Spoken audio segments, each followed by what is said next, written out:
Hello, everybody, and welcome to Study Abroad 3, the third iteration of CCA Summer Free Agent Tournament.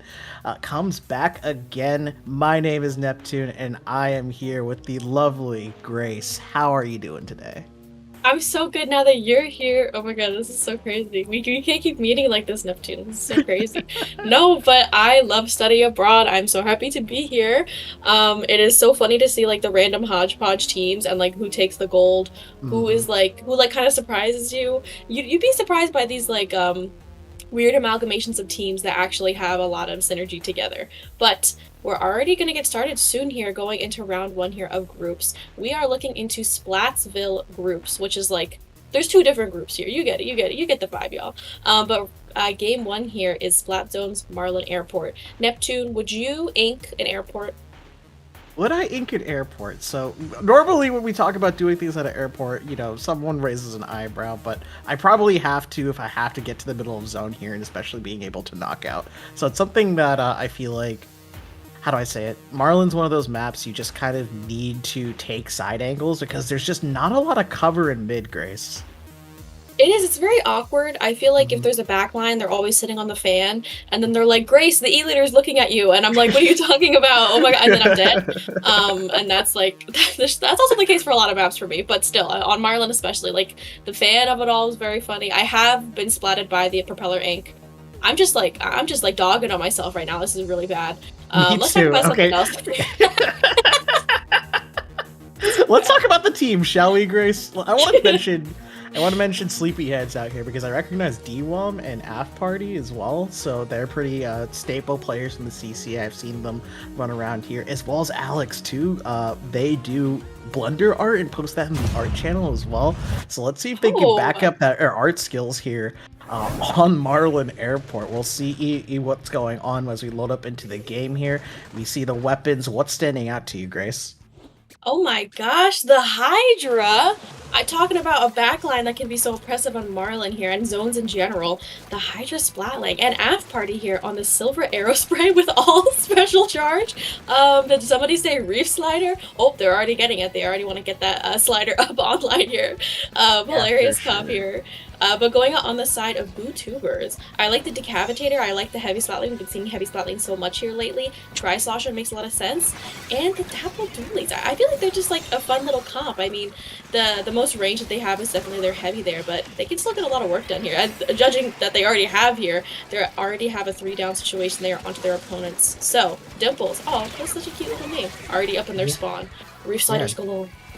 Dimples is a fantastic decap. I can vouch for that as I've seen plenty of Axion Splatters sets go on. Yellow getting that amazing pick on the Reef Slider there. Never mind. Yellow shut time to shine and get that flow aura going right now. This is seemingly a lockout scenario here. The Hydra can't seem to contribute much as Dimples and Silver here are continuously just bombarding their platform here. All the members are getting splatted left, right, center, right. And already it just doesn't seem like they have an opening here, Grace. I think this Booyah Bomb might be what they're looking for here. Again, 20 ticks down to try to get this lead back here from GooTubers. Okay, the strikes are coming in as well, but the Reef Slider caps it once again right out Oh, of their feet. Neptune, okay, okay.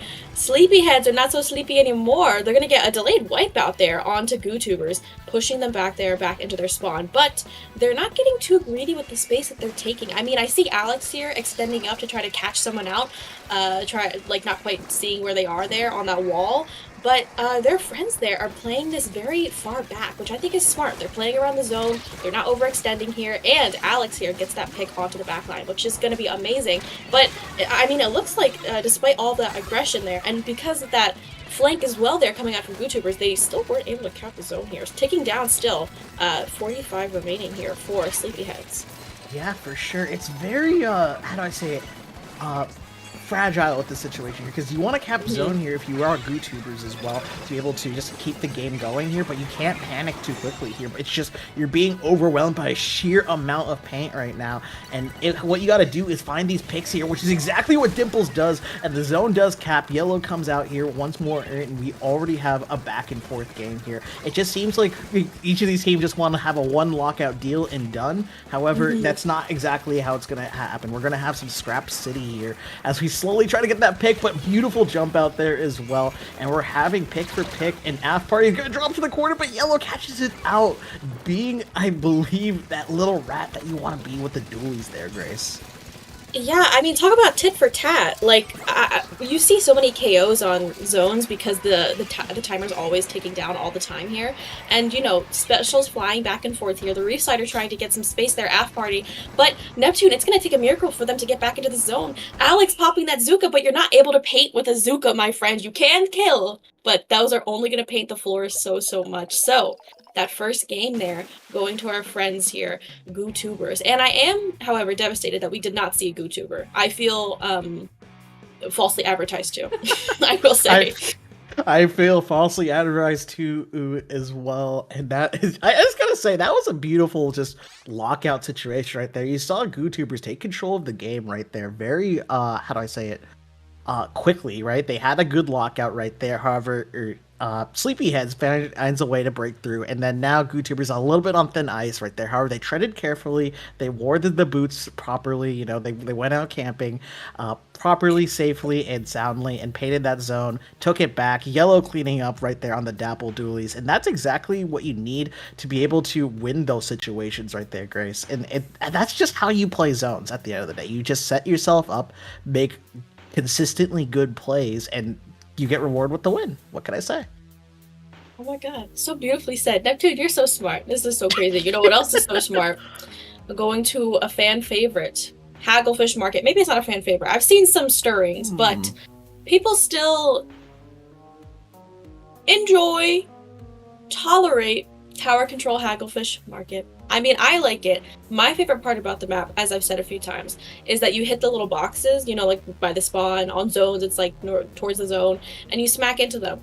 And on Splatoon Raiders, there are also little boxes that you can hit, and they give you the little shards. So I'd like to think I'm a big fan of the little boxes, but are you a big fan of the little boxes? I love the little boxes. Haggle? Okay.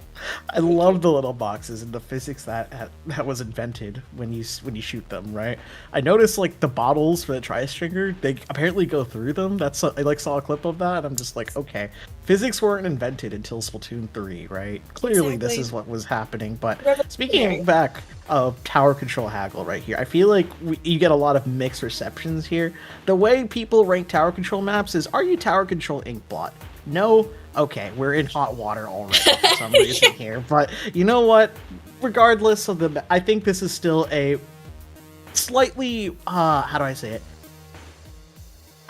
Favored attacker mode, in the sense of, like, obviously if you ride the tower, you get a lot more specials, and you're trying to out-special your opponents as well. The issue is that second checkpoint. I'd argue this is one of the most difficult second checkpoints to break in the game, if I'm going to be honest, and that's just kind of like the make or break for a lot of teams. If they can clear it, they kind of snowball their way to a victory. Otherwise, it's a lot of scrap city, especially with the sides and mid being opened up from both the attacker and defender side, versus them being drops on, like, say, the zones or Clan Blitz version on this map mode. Very, very true. I never thought about how difficult that last checkpoint is, because I always think about the first one, because, like, as a junior player, I'm always like, well, I have to, like, save my bubble. You always have to make sure that the tent is clear so that their backline isn't cross-firing from that top right area. It's a whole lot of semantics. Similarly to TC Inkblot, which you mentioned as well, where it just feels like you're in an awkward choke, and once you clear that first one, if you can keep your push going, you're in really, really good shape here. But Neptune, Af Party, is now opting for the Booyah Bomb, which makes a lot of sense here. I should have predicted that with my humongous brain cells that I definitely have, because Booyah is really, really good for tower control, and Reef Slider not so much. But what else, Neptune? What else are you noticing? Also noticing the bow coming out here from Sleepyheads. Bow and Aerospray are just going to paint so much and get a lot of random picks, especially Dimples falling into those bottles there, unfortunately. But hey, you definitely want to be able to paint a lot for your carbon here, and that's kind of what your the crux of this comp is, to enable those two things. But Dean is showing off their sniping skills, being able to get some crucial picks, but the sniper can only do so much as the front lines go down here, as Dean tries to find ways to stall this out as GooTubers barrel towards his first checkpoint. Oh my lordy lord, and that bubble from Dimples is really nicely placed. It kind of blocks Alex from approaching. It gives them a lot of angles to try to poke out people from the left and right as well here. Like we see it took a little bit of time there for D1, the slosher, to push up there from that top area because of that bubble too. But as much as I'm gassing it up, everybody did just explode Neptune, so that's embarrassing. But Sleepyhead, not embarrassing for them here, is they just got a double on them. Never mind. Okay, Neptune, I gotta stop. You gotta take over. Oh no! Before we curse these players with more things, we just gotta realize they're just kind of trying to feel each other out here at the beginning. Sure, GooTubers got that an advantage there with the first checkpoint here, but DWOM showing up here with the strikes in that initial pick here as well. But this is a potential to make a play here as the two weapons are currently watching the sides and now by themselves. But currently, it doesn't seem like much aggression's happening. Never mind, DWOM's just gonna go over behind him, forcing Dimples to turn around. Dimples being how do I say it, this threat here for Sleepyheads. If they're not dealt with, I don't think they can make much progress, Grace. Indeed, indeed. And Alex was like, Neptune, I got you, girl. Takes them out there. Really good job defending the tower. It's always nice to see the front lines playing around the objective. You love to see it here. Yellow here ending up taking out their backline. They're taking out that bow, and they're coolered up. They put that cooler on the tower, and they said, all right, y'all, you gotta back up. Alex, get out of my face here. So they're gonna try to retake mid as well here. Yellow going on a little bit of a flank, which I love. I feel like flanks on Haggle make a lot of sense. There's so much side area, so much space, and it's less dangerous than just running right through mid, and they get a pick off of that flank as well here. Neptune, you're gasping, you're agad, your mouth is agape. It is it was a great flank, and the members of GooTuber here, despite being 2 down here, still have this lead here going into basically the last half of this match here. Neptune, my gosh, that was a mouthful. Yeah. And yet again, tit for tat, like we've been talking about here. Sleepyheads are now on the back foot with 2 down too. Yeah, for sure. Just, I think I'm gasping so much at Dapple doing this because I feel like they're just going for stuff like I just normally don't see, right? Yeah. And I'm just like, they're just kind of surprising me a lot here, and I can definitely see how they're getting caught off guard. Dimple's living with this a sliver of hell, gets the bubble out, but no, Alex too has seen enough of this here and just wants to be able to go home and find a way to get their teammates in here. However, DWOM's just kind of secluded on the little sides. The trains coming out from both sides, favoring Sleepyheads. And now this is the time to make a play here, Grace. You got the first checkpoint here. You just need to get to that second checkpoint to swap the lead here. And I respect Silver there for going for that pick, trying to back up the members of Sleepyhead from making any bit of a push, but that did slow them down just a little bit here. Okay, so Yellow's gonna come in here. We've been talking about how much plays they've been making here with these Dapples. Okay, they plop down their cooler. They're keeping back AF Party there so that they can't Booyah Bomb. Okay, wait, they actually, okay, I was gonna say that AF Party was gonna get onto them there, but okay, 50 more 50 strikes coming out onto the tower here, and a Booyah Bomb clearing out here more members of GooTubers, but it's not going to be enough here. Alex here, the last one up, trying to make something happen. They do trade out Dimples there. They were holding hands in the corner, but now, again, if you're Sleepyheads going into this last minute here, Neptune, you need to get this tower here out of GooTubers' clutches. You can't, you don't want this tower on your side of the map. You got to push up here. Yeah, for sure. You definitely need something to happen here. And the trades only favor the team that has the lead at this point right here. As we come down to these last 30 seconds right here, there's a lot of pressure for Sleepyheads to make a play. Meanwhile, GooTuber can just kind of like sit back, relax, let them come to into their bullets here, especially Dimples. But no, it looks like Sleepyheads does make that aggressive play, and it does work out. Dimples is caught out here, and we have a bit of a stagger going out here. We do have Yellow jumping onto the tower. Can they see it? They do. But the strikes of doom and despair get hit on the tower right here. Get down, Mr. President! You need to get back on the tower, but you can't force the Booyah Bomb! We are counting down here. Dimples gets on the tower with the decap. Slice! And that's the end of the game, Grace. I don't know what happened. No, because you said exactly what happened. Don't even worry about it. That was a hilarious showing. Also hilarious because we kept talking about the second checkpoint of Hagglefish Market, and they never once got to that second checkpoint. Both teams, they're very evenly matched. They both had trouble breaking out of that first little checkpoint chokehold area with like the overhang, all those crossfires that can happen. It just was impossible for either team. I mean, we saw they had to pour out all of their specials, all of their squid octo power onto the tower to make it stop. Like no one could ever. It was just a big wall. It was like that was the only place on the map. There was just a wall, and neither team could pass it. Very funny. Yeah, no, it reminds me of, like, you know how in Splatoon Raiders, and, like, all the stamina just kind of pile up on top of you?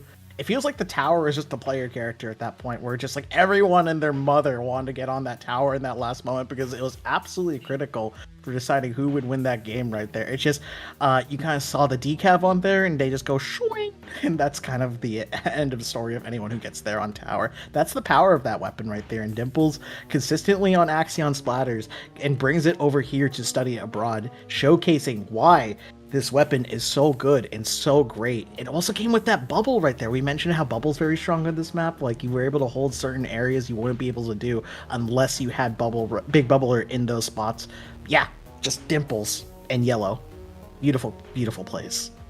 It was so beautiful, and all folks, in case you're tuning out, come back, because this is play all three. Okay, so we're still gonna see here if Sleepyheads are able to take a game, which we feel like they're pretty capable of. I mean, both of those games were super close. GooTuber still had the upper hand so far, like we were talking about the synergy between Yellow and Dimples.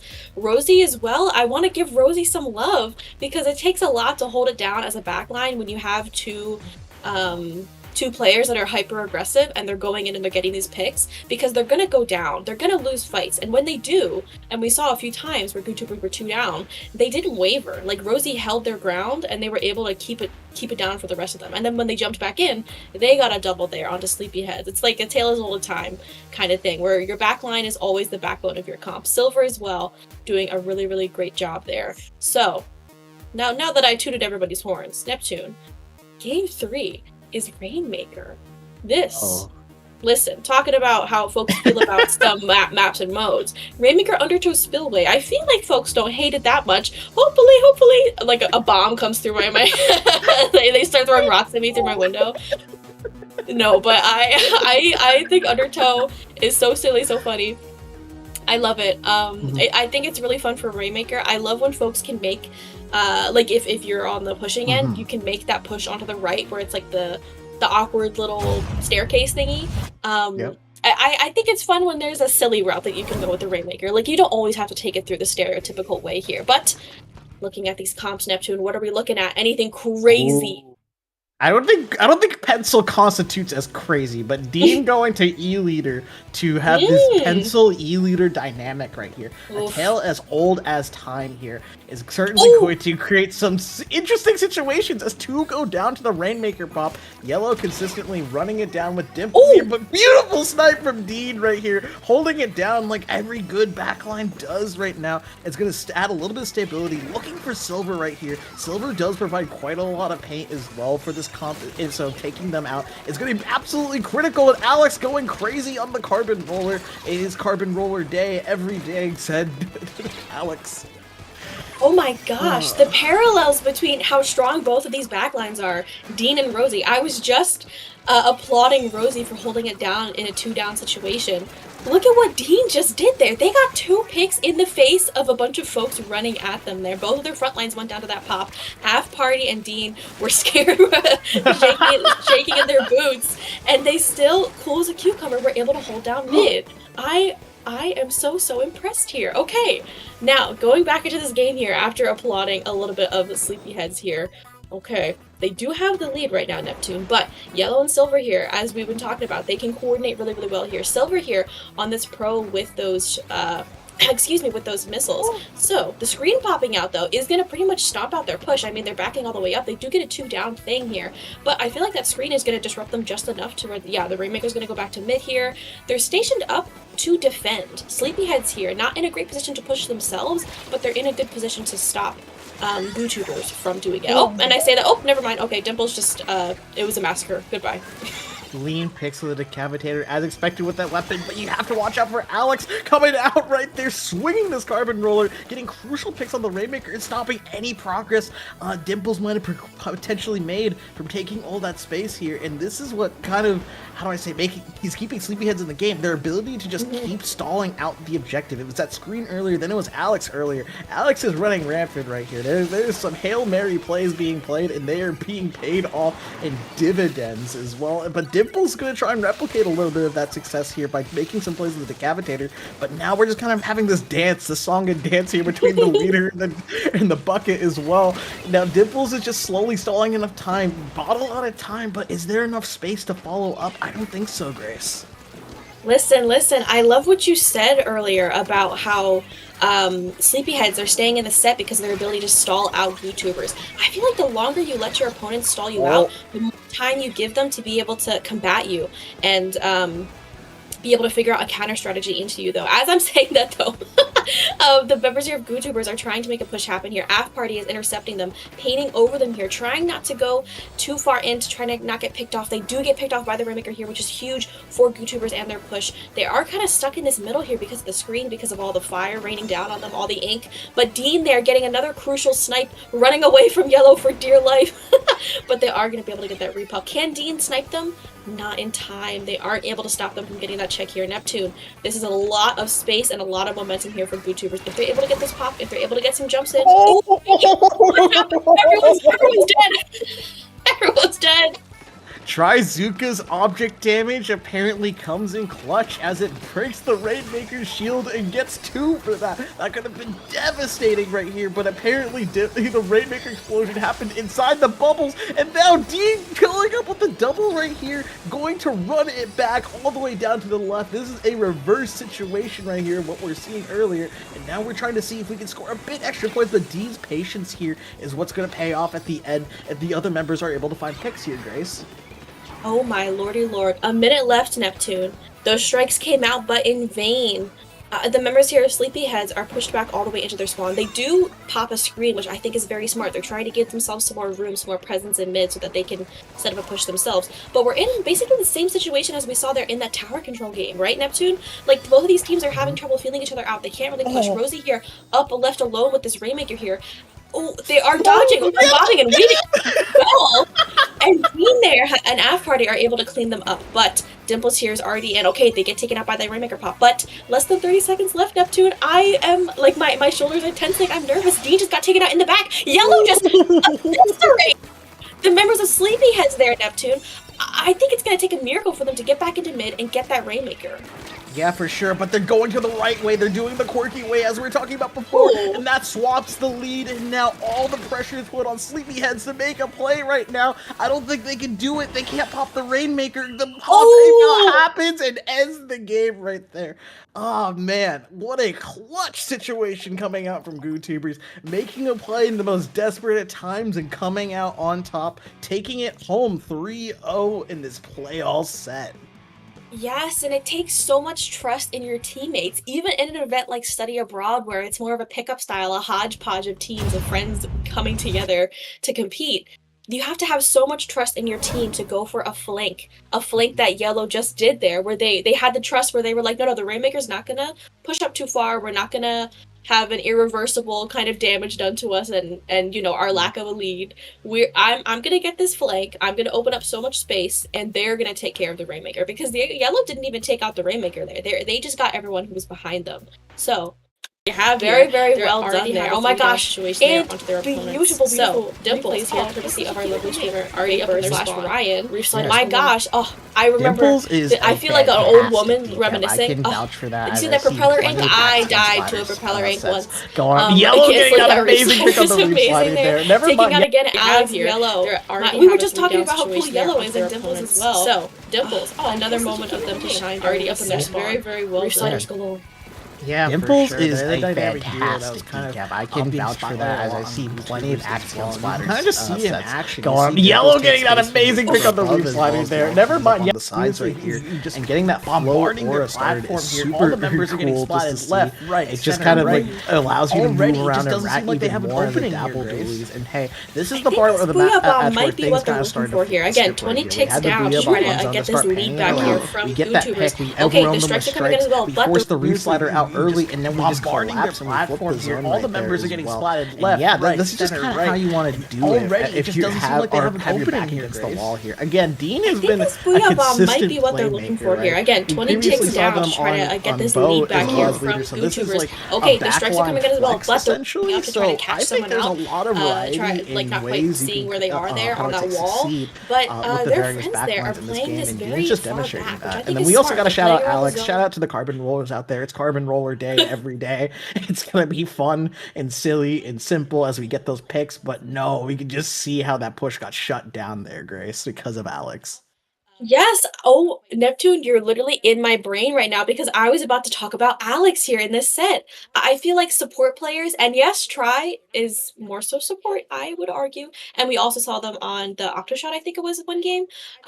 But yes, Silver there, your support players are the glue that hold you together, y'all. If you feel like you're struggling, if you like go down, we saw earlier in that previous replay that we had, where Silver going down was the catalyst that made them get wiped and lose their control of the zone there. So, you know, you have that cooler, you have all those that fizzy spam, but you could also fight yourself there with the Tri-Slosher. So it's a very, very fun weapon to have on your team. So also kudos there to Silver, always holding it down. Rosie there as well on the back line on that heavy. You gotta give everyone some love because they were all doing really, really great here. Yeah, for sure. Without them, I don't think those two, the dynamic duo of Dimples and Yellow, would have that much paint to move around there. These are Mhm. very important points to bring up here, Grace, and thank you for mentioning that as well. Oh my god. Shout out to all the support players out there, which is definitely not us two. Yeah, I've never seen Who's Junior, don't know who that is. That's definitely a Slayer.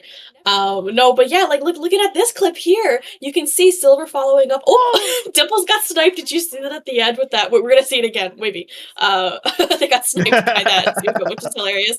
But you can see here, like, that's why it's so important. Never overlook the support role here. Silver here, they pinch there with Dimples. Yep, they go in for it. Alex does give Dimples a clean haircut, which is devastating, but that's okay. Going into this was our game 2 here, Neptune. This was the game where we saw just how close these teams are. I mean, the zones game, we can see it a little bit here, but this one especially, just even judging by the score, because look at this, right when they crack this checkpoint, we never do see them crack another checkpoint because they were having a lot of trouble pushing up. Again, just goes to show how close these teams were, Neptune. Yeah, for sure. I was talking about the second checkpoint being so hard, but apparently Yeah. what's leading up to it is also very difficult for both these teams, given how they were so evenly matched as well. And yeah, you can definitely see like a lot of plays were made to take space to set them up for success to get to the second checkpoint. It's just Alex sharks, Dean chips, D1 cleans up, Af paints. It's basically a combination that you see that just is tried and true. Like this is a Mhm. very consistent comp to enable two weapons to be able to play like that, and that's just how the cookie crumbles at the end of the day. It's just yeah, you have to be very careful about these weapons and what they're enabling, as it just creates a lot of chaos and back and forths as well. As that's what the set was, Grace. It was just a bunch of back and forth here. Indeed, indeed. Oh my gosh. And this moment when we were talking about the Booyah Bomb setting up something, and then the members of GooTubers were just so ready to completely cancel out that Booyah Bomb. It was like such a beautiful execution there. A beautiful chef's kiss. And Mwah. Dean here getting this checkpoint. I think this is when they get it here, or do they get taken out by Silver? No, no, not quite. Yeah, this is what again, the only time they were able to clear a checkpoint. Both of these teams are struggling a lot there, trying to get to that second checkpoint. Which again, we talked about how hard it was, but it's the journey. You know, maybe the difficult checkpoint was the friends we made along the way. Maybe the double checkpoint was the friends we made along the way, but hey, both those teams could taste that second checkpoint. They really wanted it. And you definitely see a lot of people make a lot of like selfish plays or desperation plays to be able to try and make space happen. Like we saw Dimples pop that bubble and attempt to try and keep that push going right there, but it got shut down here. And then we have some scrappy stuff happening on the side there with DWOM as well as the picks right there. And now you just basically kind of just go into scrap city mode is what I like to call it. Like you don't care about the objective, you just care about the picks. You just want to find some opening, some way. I don't know. It's like opening a can of soup, Grace. Have you ever opened a can of soup without a can opener? It's very difficult. Oh my gosh, you really got me thinking right now. I feel like I haven't. I feel like I've always had a can opener, or What I always like to do is if I can't open something, I make someone else open it for me. My mom, my lovely partner, anyone. I have weak bones. I'm not made for soup opening. I'm made for soup consuming. Just like Yellow jumping out there, going back. No, there's no transition for that. I'm so sorry. That's just terrible.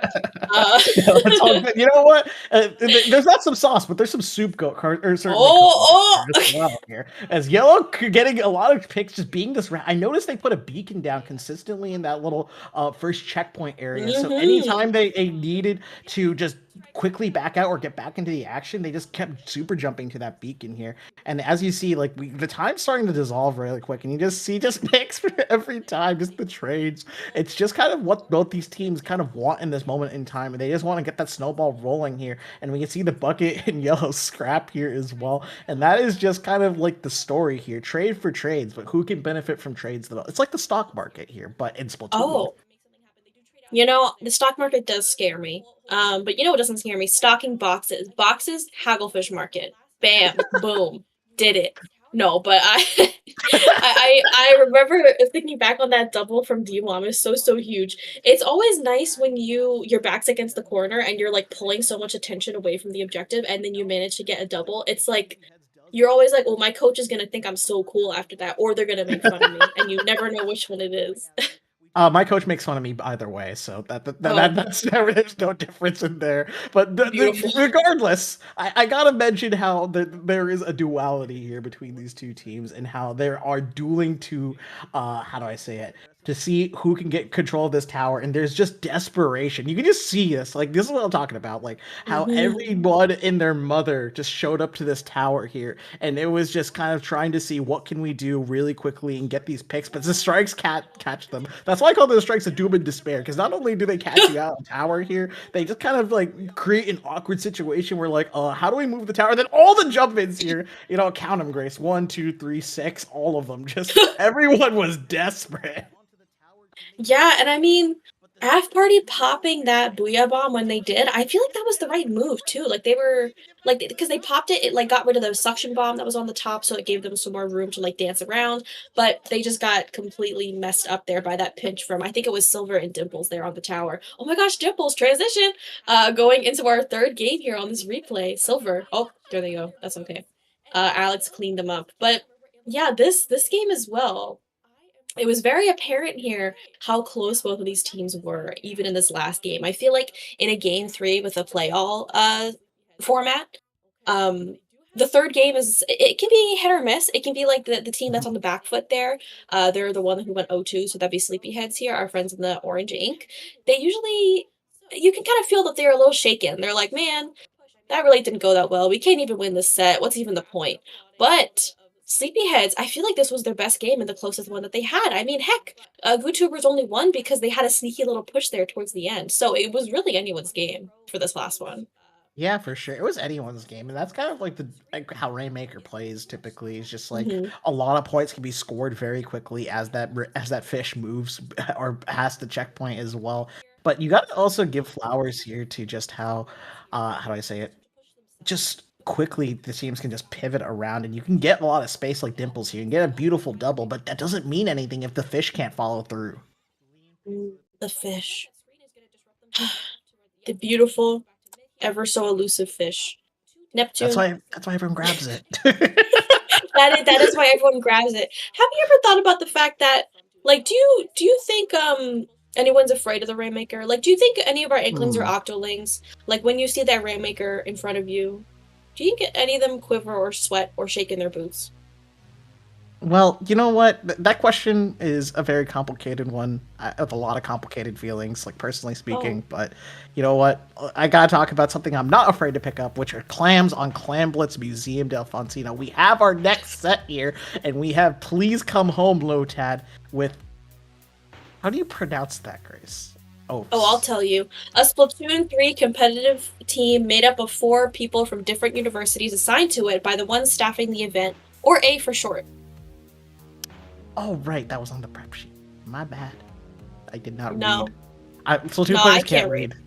Yeah, I actually... We cannot read. I don't know where I am right now. That says CCI? Who knows? Anyway, so let's get to our first game. You mentioned Clamblitz. Heck yeah, Clamblitz, Museum Delfonsino.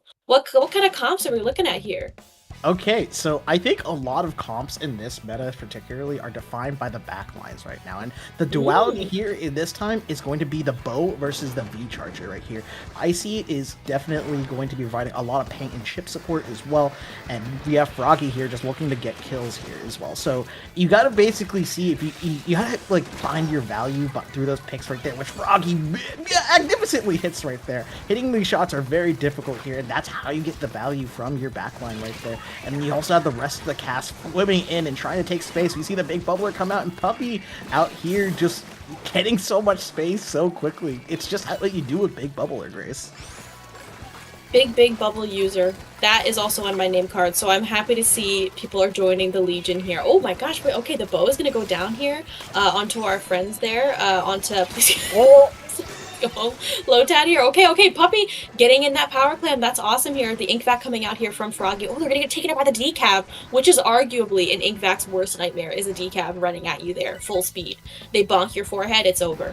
Okay, looking at all this space though that our Lotad friends here have already. They're pushing up all the way onto their plat, which is amazing for them. Not so great for I'm not gonna say the full name, but GXS. Pushing back here, their backline, able to pinch them there. Puppy here, back up into their spawn as well. And that's basically a delayed wipe here, Neptune. Okay, clams are flying in, they're jumping in. Icy Hot gets in that power clam, and they officially have that lead for them.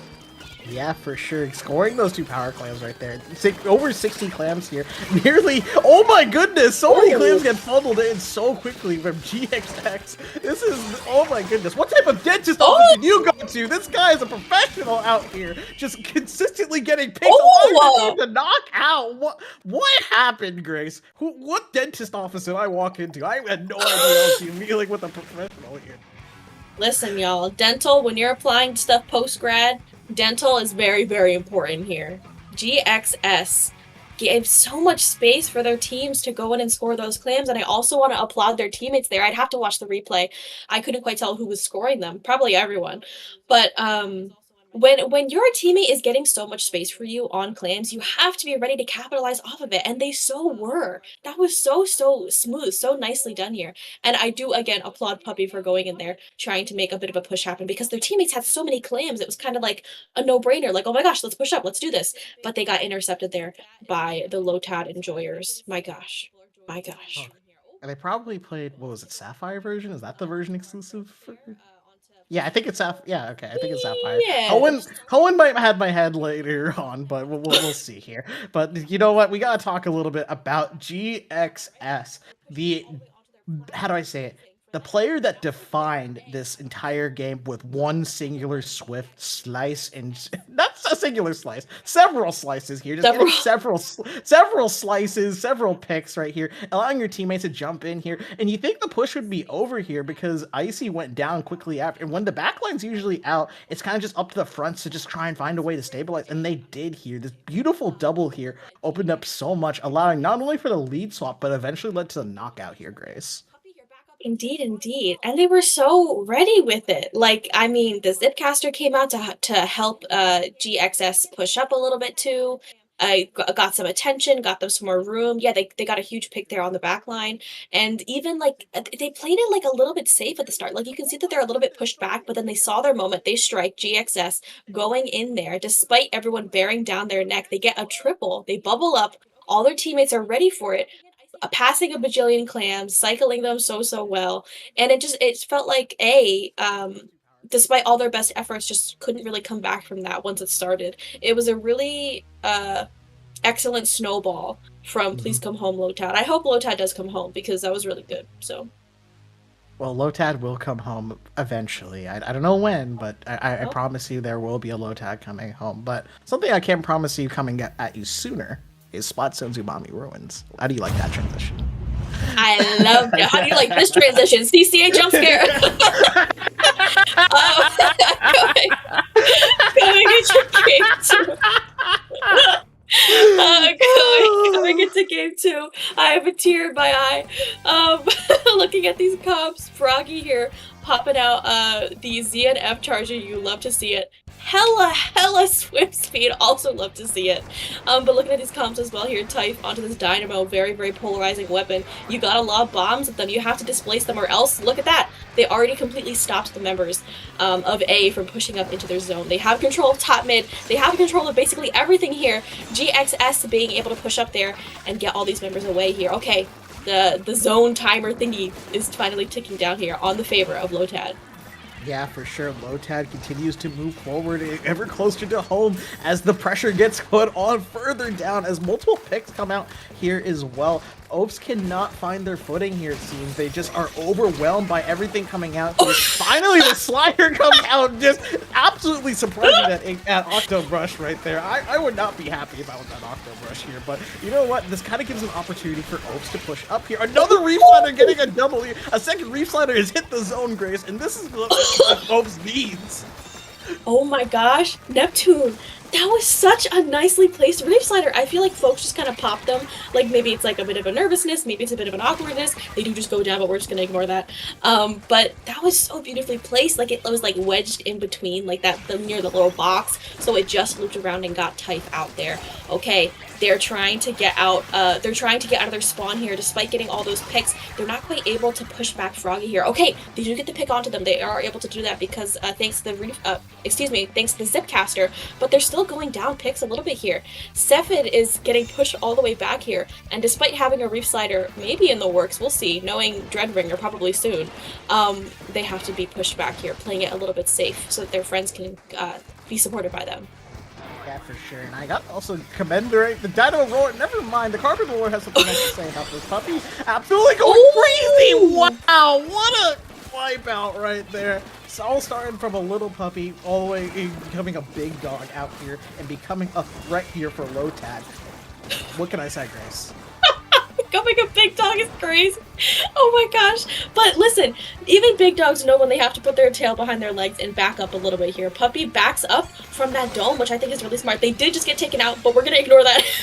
They knew when to back up and kind of shield their team and protect them from flanks here. GXS being able to poke and prod right when they see the moment arise. They saw that they saw that they were looking forward, so they take that moment to slash at them. Perfect timing there from GXS. And amazing timing here from the rest of Lotad, being able to take out okay, one member here, Puppy trying to go in. Oh, they do get taken out, but it's still a 2-down situation here for Lotad. So Froggy, if they're able to get some more space for their teammates, they're running away from GXS for their life, but they can't get out. Still though, Lotad is still in control of this lead here. 2 want to sit on that dome. That Crusader gives them some room, but they still get taken out here. Type and GXS are holding hands here on that dome. Froggy here is not able to make any more room because they keep getting pressured here by all the front lines. Neptune, they're about to KO! They're about to KO indeed. The strikes come out in desperation, but no, this isn't tower control. We're playing zones, and the strikes are a little bit too far back because the charger doesn't have space to breathe. Lotad simply just said no. You will not move forward. You will not go further beyond your spawn here. And that's what you got to do in zones. You have to take the areas ahead of zone so the zone's unreachable and can't be touched. And that's how you knock out Grace. It's beautiful. Mwah. Mwah to Lotad. Beautiful chef's kiss. Mwah. My gosh. That game was so fun. Still back and forth, although it was a KO for Please Come Home Lotad, and very convincingly so there towards the end. It felt like there was a lot of feeling each other out, like kind of a tit for tat, a little bit kind of like we saw in that last set. But it felt like Lotad, once they get into the flow of things, once they understand how to beat you, once they understand maybe your patterns, how you like to break out, how you like to be set up, when you're trying to break back into the zone, you kind of can't beat them. Like, they tried to Reef Slider in, they tried to get them out of the dome like they did before, but they just maneuvered around it and then completely, like, flow of water moved out of the way. They gave them the room, and then they collapsed right back in on them. We saw they were completely canceling out Froggy's presence there on that ZNF charger. They were maneuvering around the strikes. We saw with the Reef Slider as well. Anytime someone tried to do the flank there, like the Dapple Dualies, trying to go up onto that the ink rail, they still just canceled them out. It was like a well-oiled machine who always knew when to strike together. Speaking of something well-oiled and mechanical, Sturgeon Shipyard Tower Control. is our last game here. Once again, folks, it is play all 3, so don't go anywhere. Don't leave. Don't do it yet. Going into game 3, I'd be happy to see how we fare on tower control. We saw all the strikes pop out. You mentioned in that last game, like, oh, it's not tower control, hee. So I wonder if that fares a little bit better there for, I will say their full legal name, because I want to. A Splatoon 3 competitive team made up of 4 people from different universities assigned to it by the one staffing the event, or A for short. That was a mouthful, but thank you, Grace. Thank you. Shout out to you and only you for reading these names out here, as I certainly would not be able to and capable to do it. I am not physically capable of saying this, but we're going to be starting the game here shortly here. Sturgeon on tower control is certainly a map mode that can snowball if you do not control the high ground here. But hey, how important the high ground is just where the weapons are and how they're positioned here. We see Puppy switching to the heavy? What player playing heavy in 2026? That's so interesting, because I was about to say, oh, Froggy opted to go for the Splattershot Pro. That makes a lot of sense. They want to be somewhere mobile, try to help their teammates a little bit more on the front lines. And then the heavy splat lane. Makes sense, though. Maybe they want to make up a little bit of a paint deficit. Maybe Froggy doesn't like heavy splat lane, so they opted to do that here. But Puppy, they're losing a little bit more of that aggressive pressure, I would say. Pro is really great at supporting. It's really good at following up. It can initiate as well, but it's just a little bit different than a roller per se. So, going into this already, though, Neptune, my gosh, that whale just eviscerated one of the members of Lotad, but they still cracked that first checkpoint. And the Zipcaster as well, so well timed. They're pushing up here together, a well-oiled machine, but not well-oiled enough because they do get taken out. Yeah, that's because they had the top right area right there. This is just a beautiful place to defend and just get a lot of picks. You see Froggy taking advantage of like the high ground positions right there, and that's kind of what I was alluding to earlier. Being able to control those high ground areas on defense are just going to be absolutely crucial, because it's very hard to, how do I say it, fight back unless you have controls of those areas of the map right here. And now we're just kind of like in the mode of where we're kind of feeling each other out right now. We're trying to find a way, find an opening here. We're kind of just dancing around these little dental blade slashes out here as well. And now we just kind of have a situation where the tower goes forward, but can you keep the momentum going here, Grace? I don't think so. My gosh, the Dapples kind of got pushed out there with the whale, with the bubble, all of that pressure and presence. GXS going for a little bit of a kill, but they back up when they think that they have to. So, going into this though, 3-ish minutes left here, a little bit more. It feels like Lotad is keeping the members of A back pretty well. I mean, they have to make a push of their own here if they want to win this game. My gosh, and they didn't account for a push there from the left, despite having that little semblance of control of mid there. Neptune, that is a full wipe there onto Lotad. This is A's chance. I'm not going to say the full legal name because I'm scared. This is A's chance here to try to take a game here off of Lotad. For sure, this is the chance and the opportunity that you need. But again, this top area is so critical, and that's why this ink brush just goes for it. You need to get these picks up here. I'm just gonna go for it. I've got Bo, Dunzo. That other guy, I'm not gonna be out of him, but I'm still gonna cause a lot of distraction here and allow my team to pull the lead. And that's how you do it, folks. That's how you pull lead on Sturgeon right there. You gotta take control of that area, and that's what that brush did. Just absolutely nailed it. And very quick response from Lotad, taking out the brush as well. I feel like sometimes you forget that you have to go front to back when like you're getting a little bit anxious and you want to make sure that you they don't get too big of a lead there. But they made sure to take out the person that was behind them, because a brush behind you can be a bit devastating. What else is devastating is going 2 down there. Make that 3 down there when you are defending here. Sturgeon and tower control in general can be quite a bit snowbally here. So 3 are up. GXS puts that bubble there in front of the tower, goes up past the bubble to keep getting space in front of the tower, so that by the time they take out all these members here of Lotad, the tower is so far up that it went right out from under their noses here. So GXS is going to back up a little bit. Very, very smart move, trying to keep a little bit of space here so that their friends can come back into mid a little bit easier. And you can tell here A is shaking in their boots. They're a little bit nervous. They want to get their lead back and they want to take a game here off of Lotad. But can they do it here? They have 1 minute 30 to do so, Neptune.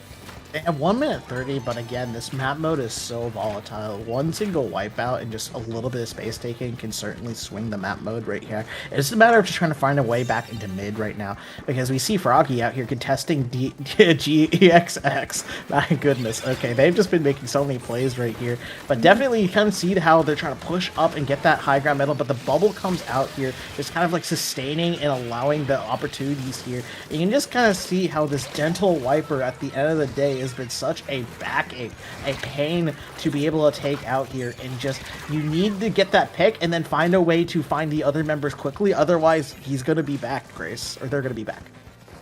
The Lotad offense is the best defense here. Despite having the lead, they're keeping this tower pushing. They're keeping it onto A's side of the map so that they can't even think about ripping that lead out from under their clutches. So Typh is running around this tower, not able to get that pick on a puppy. I was scared for a moment there. And oh my gosh, why did those two folks just jump in, and then they did hold hands in their graves. They are taken out, but those jumps, dare I say, gave a little bit of space there for the rest of Lotad to keep mid, at least for a little bit, because now they only have less than 15 seconds left to make that 10 seconds Neptune to try to make a push happen, but they're still stuck in mid. Yeah, stuck in mid here. We find the brush right here. If they did trade out, beautiful. Okay, now it's just Tiff here in this little area. Do they know, Grace? This is the answer. Do they know? They don't know. No, Froggy knows. Froggy knows it has the Booyah Bomb right here. We're going into overtime. If we can clear this checkpoint and get GXS out, we can get this game here, hopefully. But no, it's just not enough sustain, not enough picks, not enough time, not enough bodies to be on tower into overtime, and that's going to conclude the game, Grace. So close though. They had such a strong push, it felt like. But you know, excuse me, when no, don't cry. When it's like that blood pumping, like adrenaline rushing kind of moment towards the end, especially on tower, where you're jumping in, you're trying to help, you're trying to keep the tower going, you're giving up so many positions that you need to keep the tower safe. I mean, as soon as that Booyah Bomb came out and just completely swarmed the tower, then all of the members literally swarmed the tower. So then Lotad was just all around them. They had all these different angles, all the high ground. If I was a Splatoon 3 competitive team made up of 4 people from different universities assigned to it by the one staffing the event, or A for short, I too would have a lot of trouble holding the tower there. But I still applaud them. Very valiant effort. Another 3-0 here for the books, for groups. Another one for the books as well. I'm still flabbergasted. Is that the right word I want to use? Yeah, flabbergasted. Yeah. Flabbergasted at this museum game, by the way. This was just a sight to behold, because you definitely see how both teams just kind of wanted to be able to quickly take space right here, but no, the door was just shut really quickly here. And definitely you can see how all these players just kind of like coordinated with each other. Puppy has been the playmaker a lot on the roller as well, because they just kind of took their opportunities just went with it, especially just trying to score that one clam and just start a lead here, get some momentum going as well. It's just the wipe that happened afterwards just kind of gave up all of mid and allowed this final push to happen here, Grace. Oh my gosh. What an astute observation. Neptune, do you come here often? Sometimes.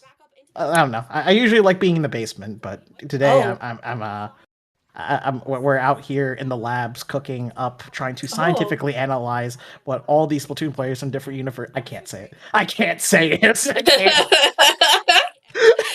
Oh, do you mean my favorite team, a Splatoon 3 competitive team made up of 4 people from different universities assigned to it by the one staffing it? Or yes, for short. Oh my goodness! Yes, Yeah. that's what I mean. Thank you, Grace. Thank you. Of course, you But know, also absolutely.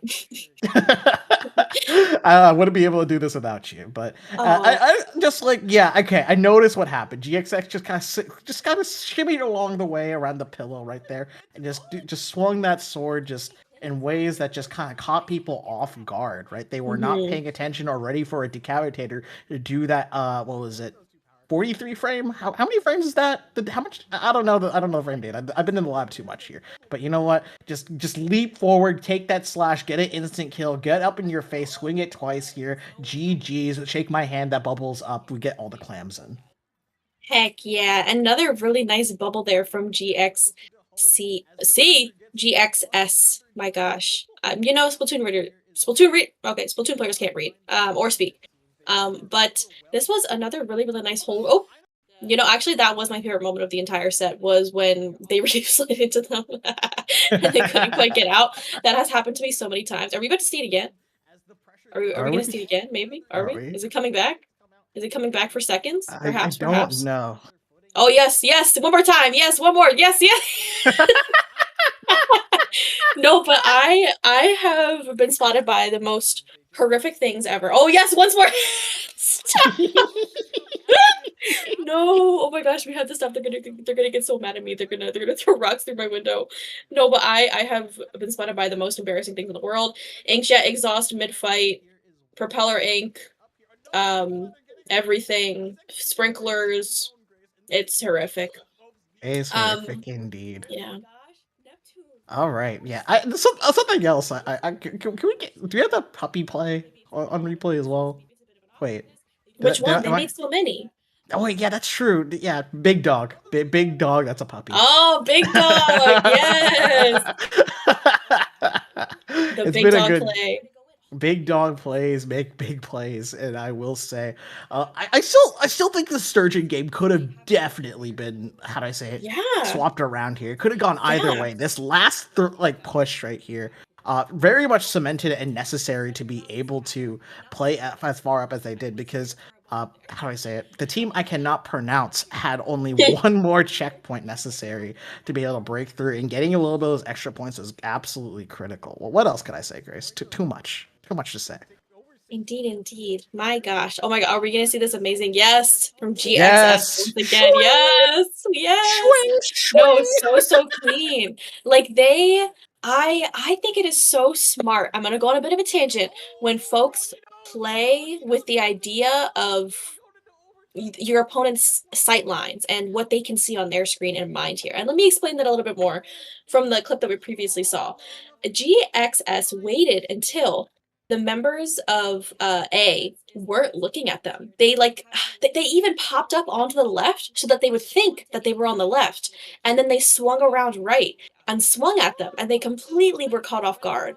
Like once you, as a Slayer or just in players in general, once you play with the thought in your head of what can my opponent see? Where did they last see me? And how do I play around that? That's when you go to the next level. So oh my god, GXS is going to do that to me because I keep saying their name wrong. But beautiful, beautiful. So beautiful. That was the Carbon Roller almost solo painted zone there. Can we talk about that? They threw two You burst know? bombs and a flick right there. You know what? You know what? For how many Carbon Rollers have made so many selfish things, at least Puppy has the mentality of being a team player right there. Noticing that if I cap this zone, I can potentially stall it out and get big points for my teams. Shoot floor, big score, as one of my teammates have previously told me here as well. But hey, we're going back to this Puppy play once again here. You can see how much space they've taken, how many souls have been decapitated from the decapitator. Oh. That is a mouthful to say, and I probably will never say that again on stream. But still, such a beautiful play. Oh my gosh. And we're going back to another replay here from this first game that we saw. Going back to this first push that Puppy tried to get going here. They grab this ball, they rush in, they score, all their friends have all these clams. It looks like it's going to be a really, really good one for A, and then, of course, GXS, with the help of their friends there, especially on that Octo Brush, were able to completely stop out that push. They collapsed in on that Ink Vac, which, I mean, you already know, Ink Vacs can be pretty devastating on all pushes, unless you, of course, have a weapon that can just run up and slash them, and then it just gets them anyways. So it sucks either way, is what you're telling me. Both physically and metaphorically speaking, right? Oh, that's a good one. That was a good one. Yes. The answer is yes. But yeah, no, everything was in the makings here for either team to be able to make something happen here. It's just a matter of just the timing and the space that was taken after the picks were gone here. Because I keep emphasizing this top left area right here, the high ground specifically, is just so crucial for stopping pushes. Because how do you approach this? Well, the brush does make a play here and does get that pick on the decapitator. Realize, wait a minute, I still can get one more here. Let me take one more down with me, and let's see if we can I can make something happen here. Because that's kind of what you have to do when you're at a deficit right there. You're the one needing to make big plays. Meanwhile, the enemy team is able to afford to like make mistakes and still like relax a little bit. They're not how do I say it, trying to make stuff that is risky, essentially. You don't need to take unnecessary risks is what I'm saying. I feel like that's always the key to a really good lockout too. I always hear in comms, like when I'm watching streams and even in my own team, it's always like don't feed, like don't run into them. They want you to run into them. They want you to paint them so that you can so that they can charge their special. Like it's all about not quite playing into their hand, but still keeping them trapped in a little box on lockout. It's a very thin line that you kind of have to tread. Going into our last set here in groups, though, for us being on mic here at Neptune, once again in Splatsville group here, hi versus haha CW. These are hilarious team names. Both begin with an H, so we're gonna flub all over that all the time. But do you see any friends here that you recognize? I feel like you always have the deets. You always know someone. I definitely recognize these folks' names here, but you always you got it locked in. You got it in there. It's working. Well, you see, when you stream nearly an entire season of CCA, the names kind of just stick in your head. It's like, oh, it's this guy again, right? It's this guy. It's this guy. I love seeing this guy because they make good plays. And the players that stand out to me is CBG here from Dayton University. So shout out to Falco, by the way, as well. But yeah, I believe Wave Prism as well. I don't know the exact team name, but I know I've seen that name around here as well. And then I believe Strike. Is Strike a name I say? Okay, when you see so many names, they all kind of like mesh together, and you're like, man, I played too much solo queue, guys. You need to put me in the asylum as one of my teammates. Yeah, you gotta go into the box. You gotta be in the lockout box. It's over. The lockout. That's hideout zone. Not allowed. Just hold up, referee, blow the whistle. You gotta get trapped in there. Yeah, that's where all your knowledge goes, in the lockbox in your brain. So you must also be put into a lockbox. Whoa. Whoever put this on the map list deserves to be in a box. No, I'm kidding. It's Rainmaker Eeltail Alley. Is that a kitty cat? Did that kitty cat put that on the map list? Neptune, yes, I'm coming to your house. I'm gonna blame this. I'm gonna blame this cat for what I'm seeing here. This is my exact reaction to what I see this map mode right here. Okay? I like a lot of things, Grace, but I don't know if this is one of these things. Whoa. Listen, I feel like Eeltail can get a little bit awkward. Like, I very much dislike it on Splat Zones. It's very weird. Everyone's like, Grace, you're the junior, why aren't you capping? And I'm like, I keep painting and I can't cap it because there's a weird line in the middle and everyone's shooting at me. And then they send rocks through my window. It's a very upsetting experience. So I'm glad it's not zones. But Rainmaker, I feel like it's kind of fun. I think like there's fun routes that you can take. I like the bridge in mid. I also think it's funny. As you can tell by how much I like a map is judged by how funny it is to me. And I respect that metric. I respect it. Thank you so much, because it does make me laugh. Eeltail is very funny. So I don't mind clams too much, mostly like solo queue, but like I feel like Rainmaker Eeltail is a little bit of a funny pick, but it's nice to like throw you off your game and get you out of your comfort zone. So going into this, how comfortable are you right now? Right now, I mean, I have a cat on my monitor, so I'm feeling pretty comfortable, you know. But you know what? Regardless of my feelings, we have to play out this map right here. Play all three once again. Yes, the E-Leader, the most dominant weapon on this map mode, is coming out to play against Bo. Okay, it's always Charger versus Bo today. I'm not sure what's in the air, but that is certainly something that is going on right now. So again, it's E-Leader's ability to get picks and put a lot of pressure on people on open sight lines versus Bo's ability to help their team and provide chip damage and paint here as well. But no more Bo. The Bo's gone worse. Oh my gosh. Okay, before we get too into the weeds here, I wanted to give a little shout out to one of the members here. I forget which team it was. Oh no, I just saw them. But Passion there. Yes, they're Dynamo friend. Funny Dynamo variant to pick, by the way. But they have the same team tag as Puppy from last match. So we're seeing some folks from the same team here. My gosh, love to see it here. The Rainmaker does just explode though. So Vamp, yep, roll over Passion. Well, we were just talking about them. That's upsetting. That's not upsetting. That's some style points right there. You know you can just swing and do that right there. You just roll on over them. You know, you're trying to get aura. You just you can't get it in game, so you had to find another way to compensate. And then, you know what? You don't even need aura when you can just dunk that flat roller on the E-Leader. My gosh, that's a frustrating experience to fight E-Leader on this map, and that felt so satisfying. Oh my god, they mogged them. That was crazy, Neptune. That was nuts. My gosh. Okay, the Dapples are coming in. Strike. Is that illegal? Oh, they just got taken out. Yep, they were in that corner. Their reign of terror has come to an end. Strike trying to open up some space here for their friends here on high. That whale's going to help especially, but they need some more paint here in mid, and with their end zap going down, that is going to be a tough hill to climb. It's a tough hill to climb, and this Dapples is raining down destruction on their half of the map right here. And now we have Wave recalling right here, but doesn't have much team support here. They're the only one in mid gets caught out by the Dapple Dudes. That's what I was wondering where they were. And now this is the moment in time to make a play happen. Now I remember the name Strike here. They're the Dapple players that have just captured my heart and soul and have done it once again here, Grace. Yeah, I was about to say that they just wailed, and then while you were still talking, they wailed again. That's crazy. Oh my gosh. You know, popping all those specials, getting so much space for your team here. Vamp going for a little bit of a flank to throw off the Rainmaker, and it works. They effectively pinch them. So that opens up a lot of space for their team. That opens up space for folks to push up as well. And it pushes back all the members of High and gets them a little bit scared because of all the map control that our friends here in the blue, haha, CW have. Okay, this end zap here. They were holding this Rainmaker. They managed to take out Imp, so that means no more cooler here on the side of High. That's awesome for them. And they have the lead. So despite going down here from Ralsei with a 6 shot there on that E-Leader, I think it was, they still have the lead. So they're still on the front foot. The front foot? The opposite of the back foot? You know what I mean. You know, left, right, you do the hokey pokey, something.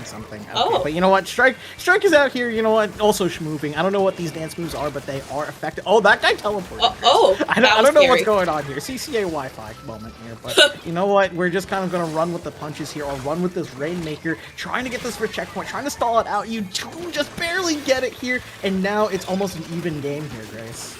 Oh my lordy lord, a wave going in here with that Zipcaster, disrupting a little bit and getting some eyes away from the Rainmaker so that they don't push it, and that works out well for them. Despite being one down, they're not able to push it. They're not even able to pop it here, Neptune. And they have this really good formation though. Wow, they waited out the members of haha CW. They even outwitted me there, Neptune. They were so patient. They had an amazing formation that as soon as the members of haha CW went down, they were able to capitalize off of that space and get an even further lead there. 25 remaining. And that Rainmaker, wait, are they able to get any more there? If they're able to walk on that glass, nope. They opt to stay there. They end up getting pinched, but still, that 25 remaining there, and they got pretty far onto the glass. So pretty good. Going into the last minute, it's a good lead to have. This is a good lead to have, and it's a lot of pressure here. Now you got to find a way to approach E-Leader on this map, which I don't see in many other ways in, but Vamp's trying to make something happen here with the big bubbler here, and it's just...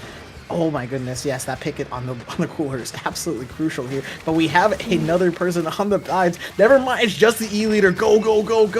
Never mind, no, you get sniped anyway. Ralsei? How do you say that name? I don't know. You're amazing there. You're amazing in the sense of you're able to hit these shots that are absolutely so critical. Like right now, never mind. Okay, that was someone else there, but I can still imagine you killed them with your mind.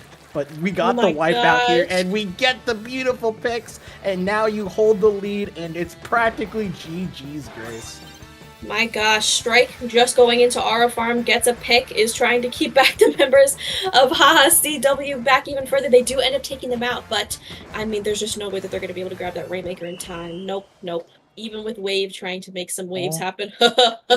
Waves. Okay. Even with they're not quite able instead of saying waving hi, you're waving goodbye as you take game number 1 here. That's I think the meaning you're trying to take away here, Grace. No, that was smooth. Anytime I drop the ball, you pick it right back up. We are in a ball pit currently. And that's okay. Pit? Oh. Yeah. Oh, I did not want to go. You didn't notice? I didn't notice. Look around. Why'd you look behind you? Why would it be behind you? You didn't look down at the ball pit. I don't know. Just something about being in a ball pit makes me very uncomfortable. I don't know why. No, yeah, it reminds me of Five Nights at Freddy's, the weird game that they did where it was like into the pit, and then you like go into a ball pit, and then you like go back in time, and it's 8-bit. And Springtrap is very scary, and I don't like him. Yeah, for sure, for sure. Yeah. Anyway, speaking of Springtrap, I always come back. Going into game 2 of this lovely group set here, Clamblitz Scorch Gorge. If I were to personify this map mode, she would be my wife. Because I love Clamblitz Scorch Gorge. She's beautiful. She's hilarious. I don't laugh. Why are we laughing? No, I'm not laughing. Very upsetting. I love her. Laughing. You know, You can't, Daddy, I love her. You can't take her away from me. I admire your wife, Grace. I really do. Okay. However, she got some great problems, alright? The great problem of she's imperfect. Grace. Nobody's perfect. No one's perfect, but I don't know, the great yes, I'm gonna repeat what our producer just said. With great power comes great responsibility, you know, and he's and you know what? The greats can be a problem, Grace, if you're trying to push and get a flank. You know what I'm putting down here? You know, we're not picking up balls in the ball pit, but we're putting down some greats. I'm not picking up any of that shade that you're throwing onto my beautiful wife here. My gosh, passion swap to the gold dynamo because my wife is golden and this is a great map mode and I love it. I love this map mode too, but there's no problem. Gosh. No, but okay, we're already going 1 for 1 here in the beginning here. Not much other comp changes, like we love the Ether coming out from Ralsei once again. Oh. And I think that's going to be even better because Clams has a little bit of a slower start. Oh, there's a lot of sight lines on Scorch. It can be a little bit dominant there for a lot of E-leaders. Vamp clearing some space, but they get pinched into their bubble. Okay, I see you, Strike, I see you. I would shred that too. I would also be scared. I feel like whenever there's a bubble behind me, they're in the walls, and it's very scary. Yeah, for sure. It's very scary, and especially with just how quickly you're able to maneuver around with the Dapple Dualies. They're a lightweight weapon, actually, so they just move faster than like most of the other weapons in this game right here. We see the slider come out, forcing the Dapples to get out of the way here. Wave going to the, the Dread Ringer instead of the Scamper here. I think they just kind of want a little bit more paint to help that roller out here. So we have a lot of passive play coming out here from CEW as well. But you know what? Vamp, either way, is still going to be able to pull up good numbers, getting 2 picks right there. Oof. Just trying to get this last pick right there. Not quite. Strike's going to have to back up here. And I don't think you can approach this here directly, at least. Or at least can throw some bombs. I don't know. What can you do here, Grace? I would explode to the roof slider. No, I'm no, yeah, it is such an awkward little space when you're trying to get folks out of your ramp, little area, elbow, I guess you would call it, by the inflatable. Whenever somebody's pushing me there, I'm like, they're by the puffy thing, the green, the thing, and everyone's like, what are you talking about? And then I'm dead. So it's a little bit of an awkward area. You kind of just have to constantly lob bombs. I think you have the right idea there. But when the Reap Slider runs at you and kisses your forehead, you can't really throw a bomb on that. That's not really nice. But what you can do is go a little bit of a flank here. Oh, Strike gets taken out! That is devastating. That was so much pressure there that they were going to have if they were able to get a pick or even pull their attention a little bit there. Ralsei following up off of a little bit of aggression there from their teammates, able to get a good pick. They're able to push up just a little bit, but the Chumps, I mean, I think they're going to have to back up just a little. Oh, and the Reap Slider. Yeah. And the jump out too to make sure you don't get punished here. Okay, we are locking Heck in here. Vamp's in the front here. Says, I don't care if you're a dynamo. I don't care about your jump-ins here. I'm taking your life here. I'm taking your clans. I'm taking everything away from you. And as I get this lead, and I don't know what else I can say here, Grace. It's just you can't clear this roller here with the weapons that you have on side of high. Listen, they're saying, I don't care that you broke your elbow, I'm literally entering your elbow. Pushing up all the way into their spawn. They're passing claims beautifully to each other. They did just explode, so that's not great. Vamp indeed explodes as well, and the basket is going to close. They did not like my really old Vine reference of the broken elbow. Strike is going to push up here, again, trying to get some more space for their friends. The Whale, very, very nice. Again, trying to only get space, trying to aggro onto them, and picking them off when they can. Make it a double! Strike, I see you. But they don't have the clams to back it up. They're coolered up. They have all this space, and now they have to backtrack because they don't have the objective in their hands. They don't, but hey, Strike goes all the way back to spawn to pick up the power clan. I don't think anyone was in position here. Oh! This gives opportunity for Vamp to come back in, swinging that roller just to get even more picks here, leading to a wipeout here. A little bit of a scatter situation here. It is devastating here for High and allows CW to get a lot of points on the board in a lot of space. Good golly gee. Neptune going into the last minute here. It's going to take a very big push from High to even scratch this lead. And with that being offense is the best defense here from CW, they're not even going to let them push. It looks like Wave still here holding this elbow, trying to keep some space. And they reef slider in. Do they get a pick? Not quite. And they jump out to not get punished yet again. Neptune going into this last 30-ish seconds. They need so many clams. And somebody who had a bunch of clams there just got taken out.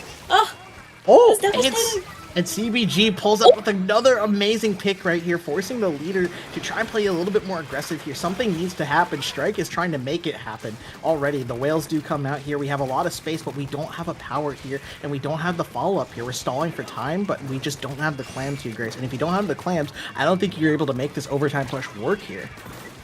Indeed, indeed. Okay, they have a power clam at the ready, and Strikes has a bunch of clams at their disposal as well. I think they might be trying to pash clams to make another power clam, trying to get some easy points here, but Wave crashes into them there. They back up to give them some space, but Strike is not able to get any room. Passion as well is going to get taken out. All of the members here of High have been taken out here.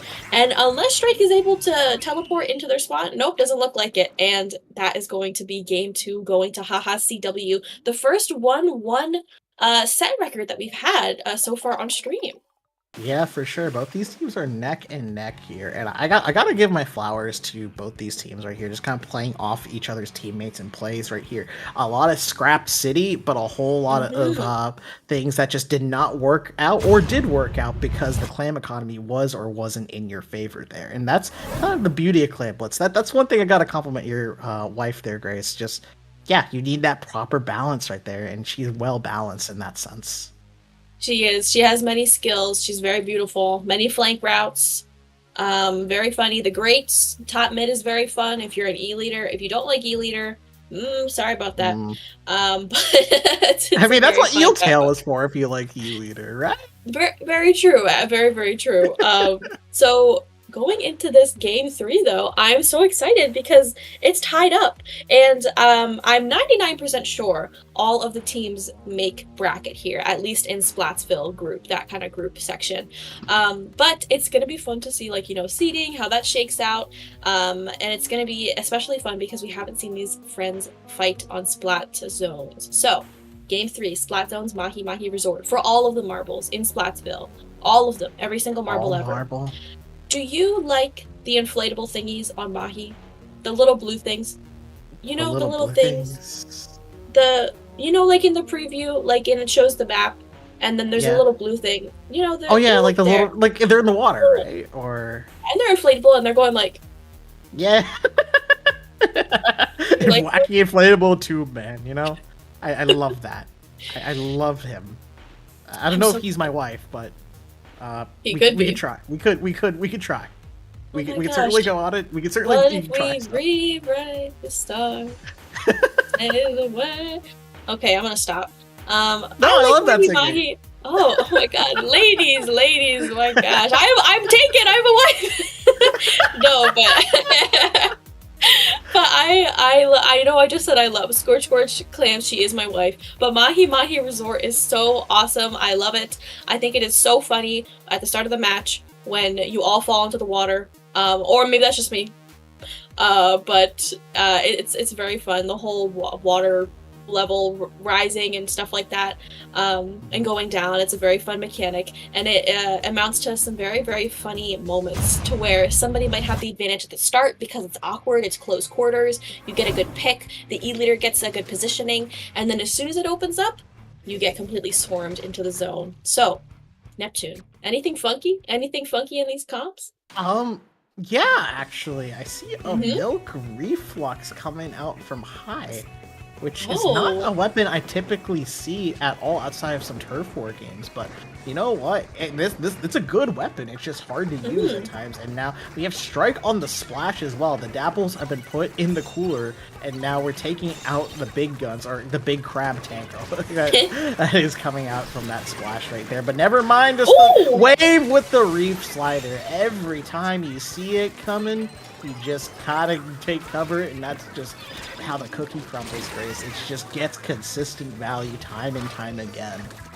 Indeed, indeed. They were so ready for that splashdown too there. I mean, High tried it a little bit trying to get some space, but they were just so ready for it. Okay, the water's dropping. Let's see. Let's see what happens here. Wave does get a really nice pick, and all this paint here is still for the taking, for either team really. But my gosh, hee hee, ha ha, not a hee hee ha ha moment here for them because they have such an amazing hold here of the zone.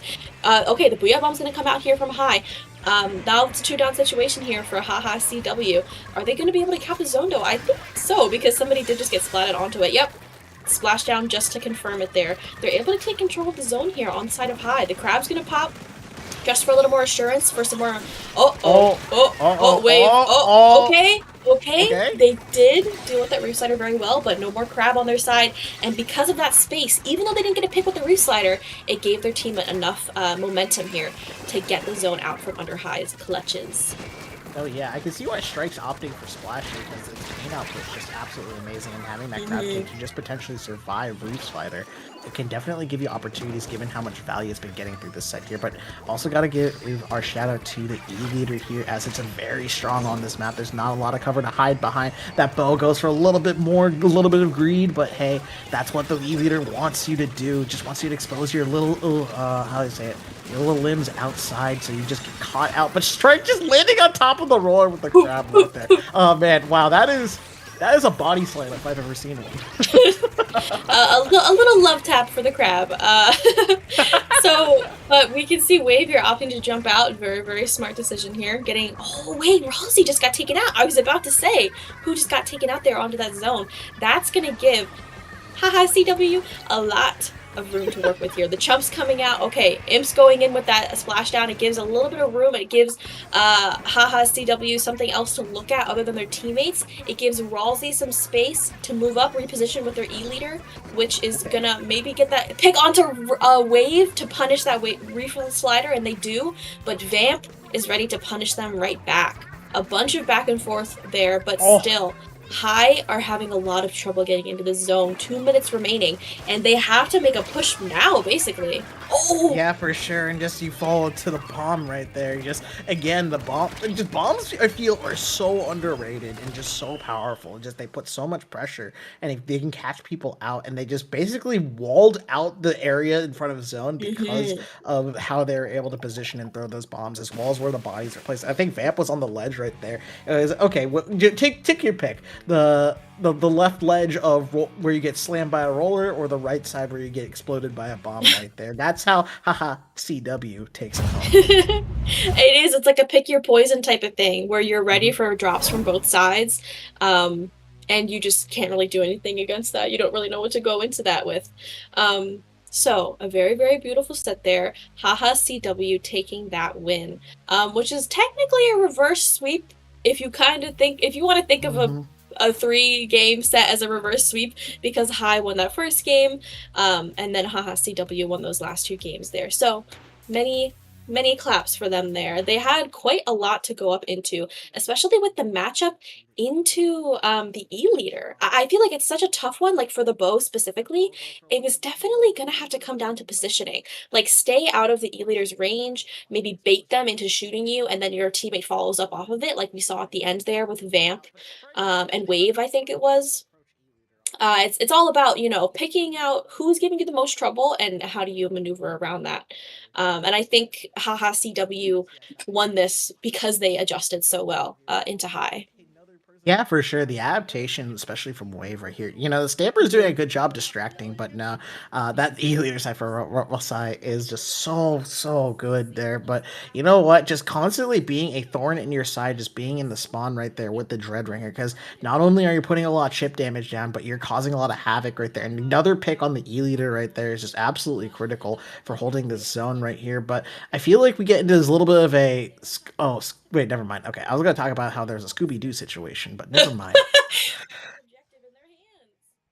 Oh my gosh. Okay, well, as I did before in other sets, I want to give Oh, kudos to everybody, even the folks who don't get as much love here on our winning team here. In this clip, okay, Vamp, okay, we get it. Yes, you're awesome, amazing, and Wave as well. But CBG as well. It takes a lot to yes. hold it down as a cooler player here on Zap. They again, you are the glue of your team as a support player. They're always ready to follow up off of each other, keeping the pain up for your front line so that they can have a better opportunity to push in, especially with a roller so paint dependent. And Yes. especially here as well, Meat 3. We didn't really give them any much love here, but we mentioned a little bit with how tough of a matchup that is, it feels like, with a leader. Like, if you're any backline, you kind of just feel like a sitting duck, and then the leader just punishes you. But Meat 3 was up a lot of the time. It felt like they weren't really getting punished that much by the E-leader, which could be a positioning thing, could be an aggression thing, could be your front lines overcompensating and realizing that that's your biggest threat. So they run up ahead of you to make sure that you never get taken out by the E-leader. Whatever it was, it worked because Meat 3 is a very integral part of this comp here. No, yeah, Meat 3 just is absolutely just an how do I say it? Very much the unsung hero, because a lot of the time, just the amount of chip damage and paint a bow can just give and just cycle it with either a whale or a chump. Like it just kind of keeps on going. It's just a consistent presence on the map is what I like to call it here as well.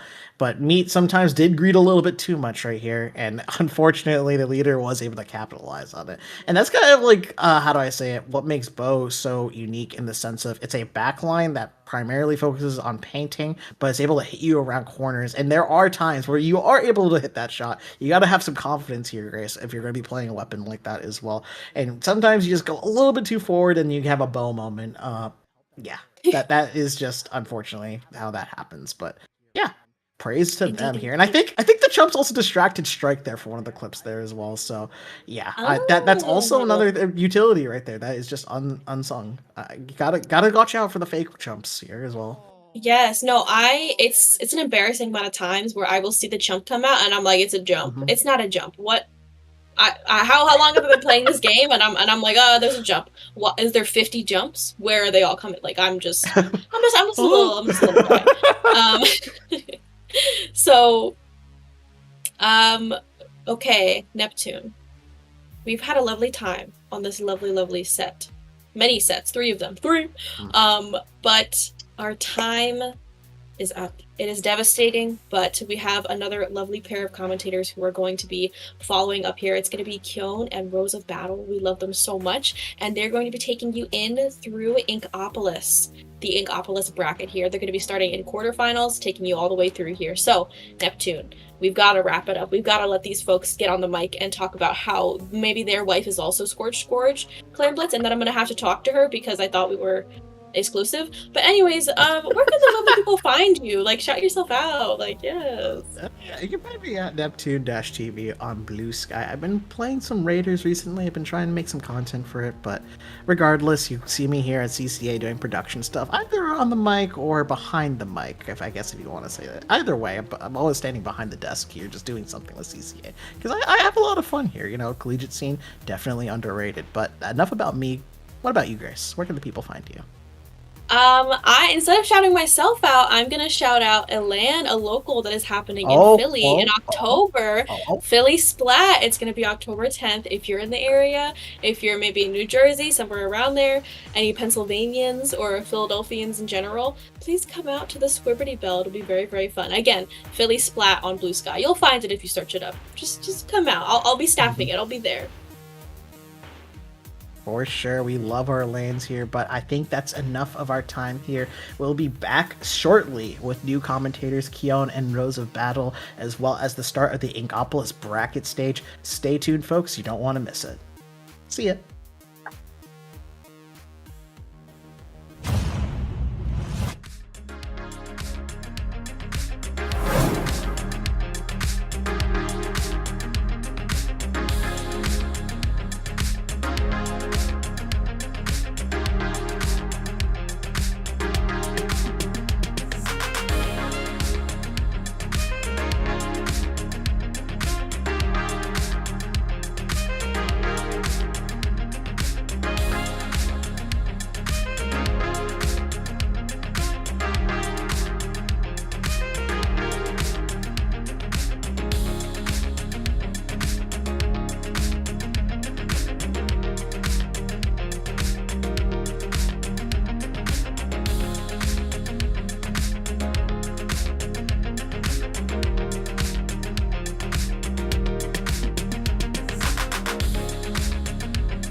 Hello, everybody, and welcome to Study Abroad, the third edition here in CCA.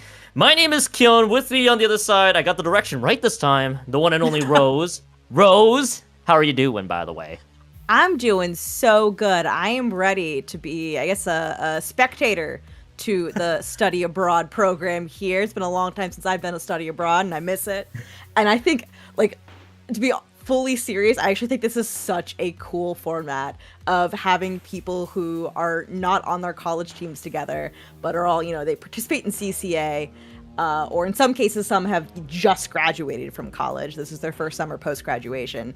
And you just throw them all together, and you're like, you're going to make friends.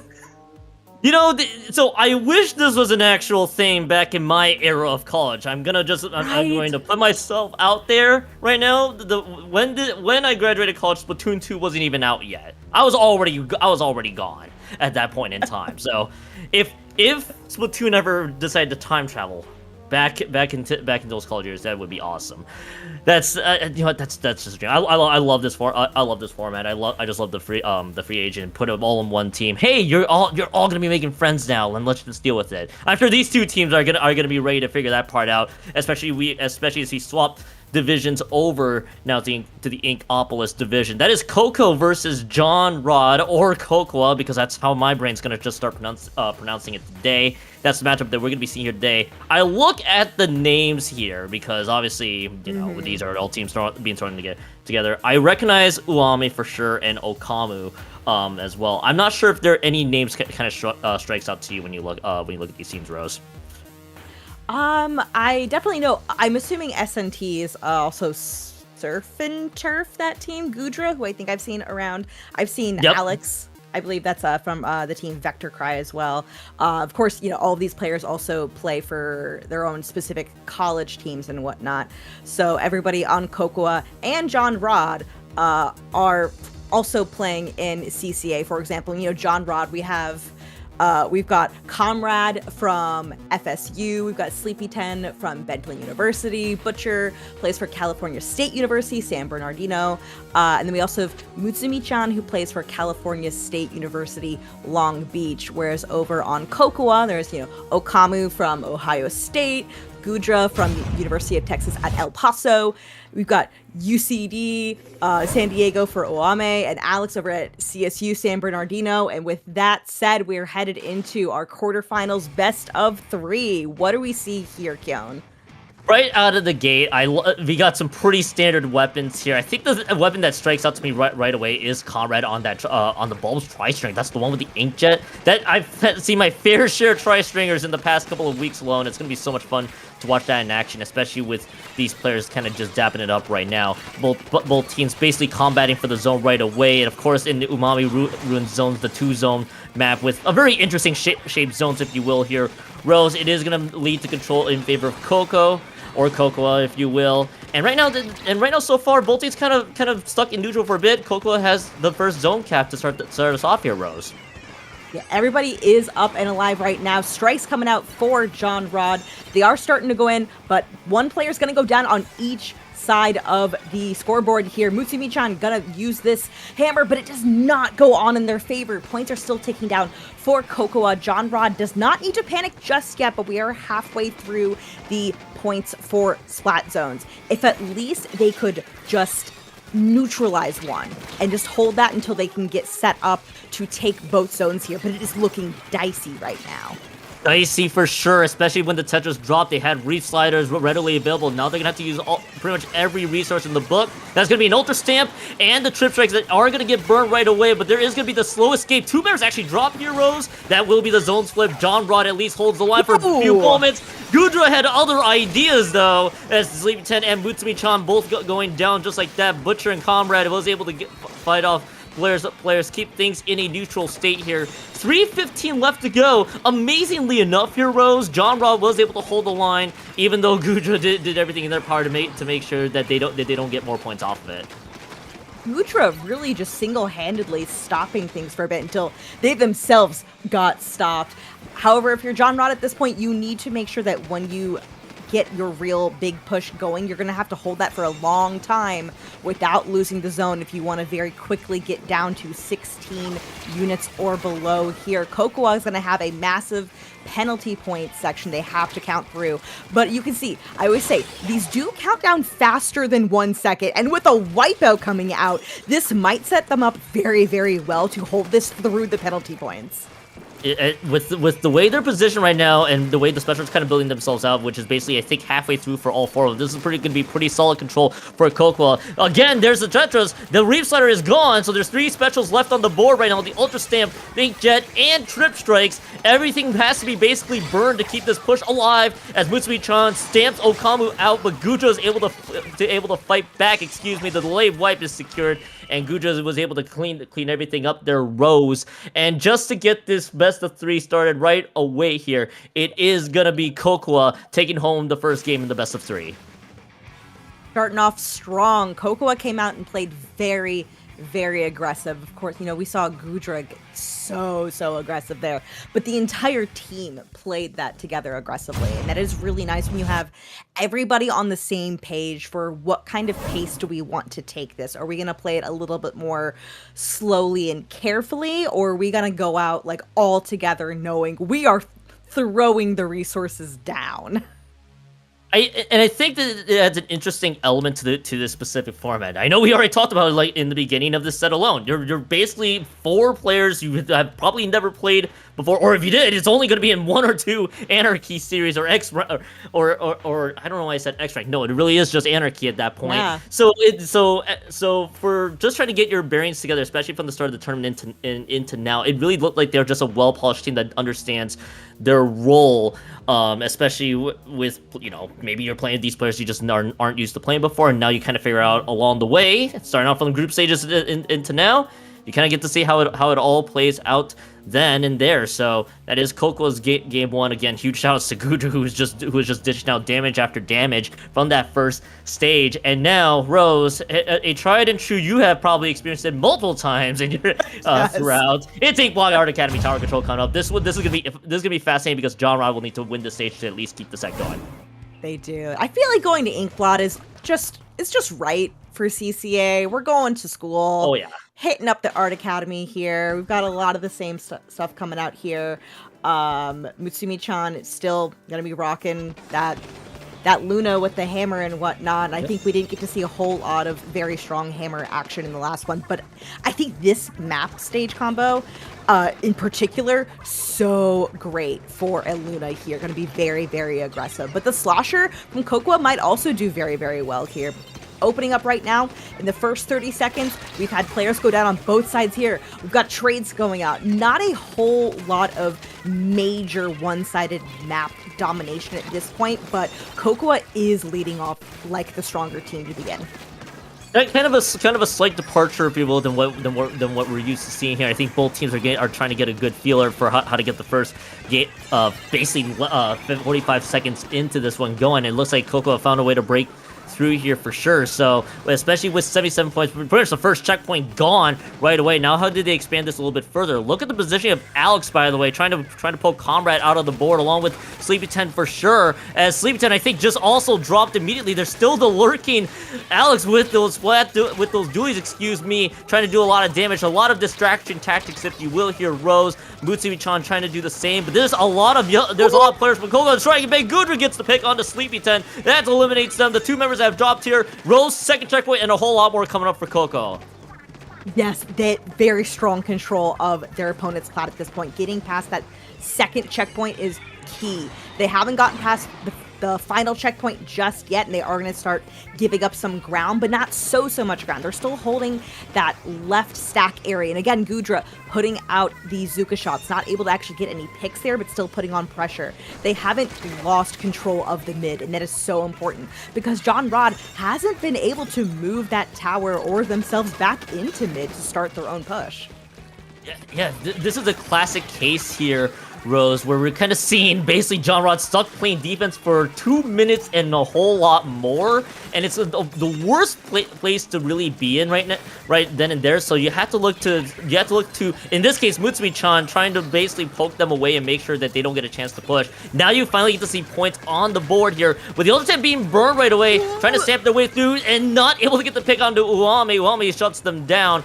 And Uame also has the trip strikes that are readily available for sure, but it doesn't look like they're gonna use those trip strikes until that very moment. That's gonna be okay here, Rose. There are points on the board, but they definitely need a whole lot more with 220 left, and with the 3 members down, they're gonna have to play some heavy defense. Yeah, and that's a delayed wipeout right there, the final 4th member going down here. Owame has completely taken control of the bats, is keeping everybody away. This is a terrible place to be fighting somebody like a Slosher. Those strikes are going full on into the air, clearing out the territory in bats.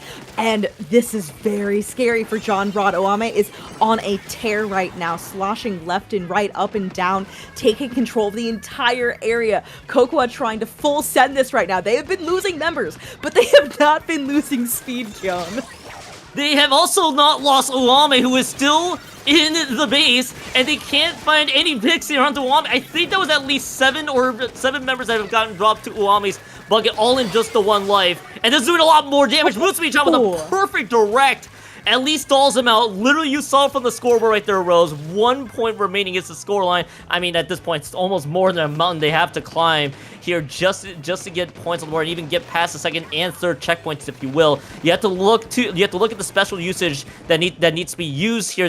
I see the Clure being used right away. Mutsumi-chan has an Ultra Stamp available. The Trip Strike's available from Sleepy 10, but they have to figure out how to eliminate the other members first. And Rose, I think needless to say, Coco's not allowing them to do that.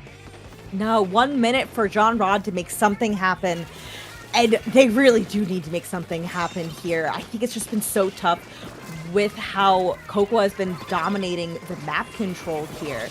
You know, you have Tetras, we just saw them right there use the Reef Slider, not able to get a pick with it, but, you know, pushing them into the water, that's going to basically count as a pick for them. If they can play this aggressively, but not in such a way that puts them in danger, then that would be great. However, Tetras, like, their first name is Danger. There's like, hello, I'm going to take these fights. And of course, the Luna as well. So you can tell they want to play aggressively. They want to get these picks in, but 20 seconds left to go. And their win condition is really, you need to both play aggressively, but also play to stay alive. That's going to be so difficult there. They're going to lose the T-Tech. People going down. Kyon, what is even happening? There's a lot of things that unfolded, and I think it all started with Gudra's Zuka that immediately lands, and if anybody doesn't touch the tower right now, it's going to be game over, but there's a couple bears that have already dropped. There's actually 3 right away there. It's just Uwami that's the only one alive, and Uwami even knows better than to push forward by themselves. This is going to be the 2nd checkpoint and a whole lot more, but you also got to make sure not to overextend way too much there in the final last-ditch push that they got. Trip strikes are wisely staggered out, and Sleep 10's going to get dropped right away. Of course, the GG strikes is the one that seals it there, Rose. Scary at the end, I think, needless to say, but they had a lot more they needed to climb out of that one, and Coco takes care of the job. It's a 2-0 victory for Coco. They move on to semis. Strong performance from Coco we saw. I really liked their retake there at the end. They knew John Rod had to get the knockout there to take the game, so they didn't have to panic going in there. They used those strikes as the GG special, which just touched the toes of the anchor player on John Rod, taking them out there as they were trying to get off the tower. And then before another player could go touch tower, more strikes coming in also took them out. They weren't able to keep that going in time. But you know what? If they had lived those strikes, I think that would have been such an amazing end game to watch. I would have loved to see if they were able to basically neutralize Uwame, who was, I think, needless to say, Rose, was an absolute menace throughout that second game there. Mutsumi-chan, you were going to see in the replay, basically doing their best to at least keep the game alive, but there was just a whole lot they needed to do to climb out of that one, for sure. And I think what we saw from the best of the day, especially with the players that are kind of being put together in both teams, John Rod and Coco pretty much had their comps all pretty much figured out, and they just decided to lock it down for again in a short set there. The change we did see, which by the way was the move from the bulbs, transferring into the pencil that Comrade was dishing out in the second game, didn't really do a whole lot, unfortunately, because it was the Uwame show in game 3. I think that told the story there, Rose. And Coco just played phenomenal to say the least there, and John Rod just had a lot of opportunities to make it to counter, just couldn't find it. It's hard to counter when you've got Owame on this slosher using both the main weapon from the bucket itself and those strikes to really control space and help them get in and pour that very, very important space on the attack of the top left, which we frequently call bats. And it worked so well for Cocoa. It was like they just completely owned John Rod's spawn. It's the phrase I always like to say here is if you're stuck playing defense for a solid 2+ minutes, even if you play in any Anarchy game, you just stare at the screen. It's like, all right, either it's we just gotta go next, or we just gotta find a valiant comeback each go round, because it's Rose. I think you have probably seen your fair share of this is pretty much awful to have to deal with. I gotta applaud John Rod for at least trying to keep themselves in it towards the very end. It's a huge testament to, hey, don't give up quite yet. We can still possibly win it, even if it's a huge mountain you have to flow. You never know, exactly. You play to your outs, and Mutsumi-chan getting that really strong pick helped them save in. But looking at this first game here on the double zone for Umami zones, Gudra really putting in so much work on the splatter shot on this very key point. But man, all the players playing aggressively there. It's just chef's kiss. That's really... Yes, for sure, and I think so. At least my two players to make note of. Excuse me, there. I mean, you from the first game, it was definitely Gudra with basically just their shot and their Zuka just doing a lot. Then it became the Wame show in that second game, so it really was just a testament to Coco's just talent level that they have in this team alone. That is just doing a lot of work there, but.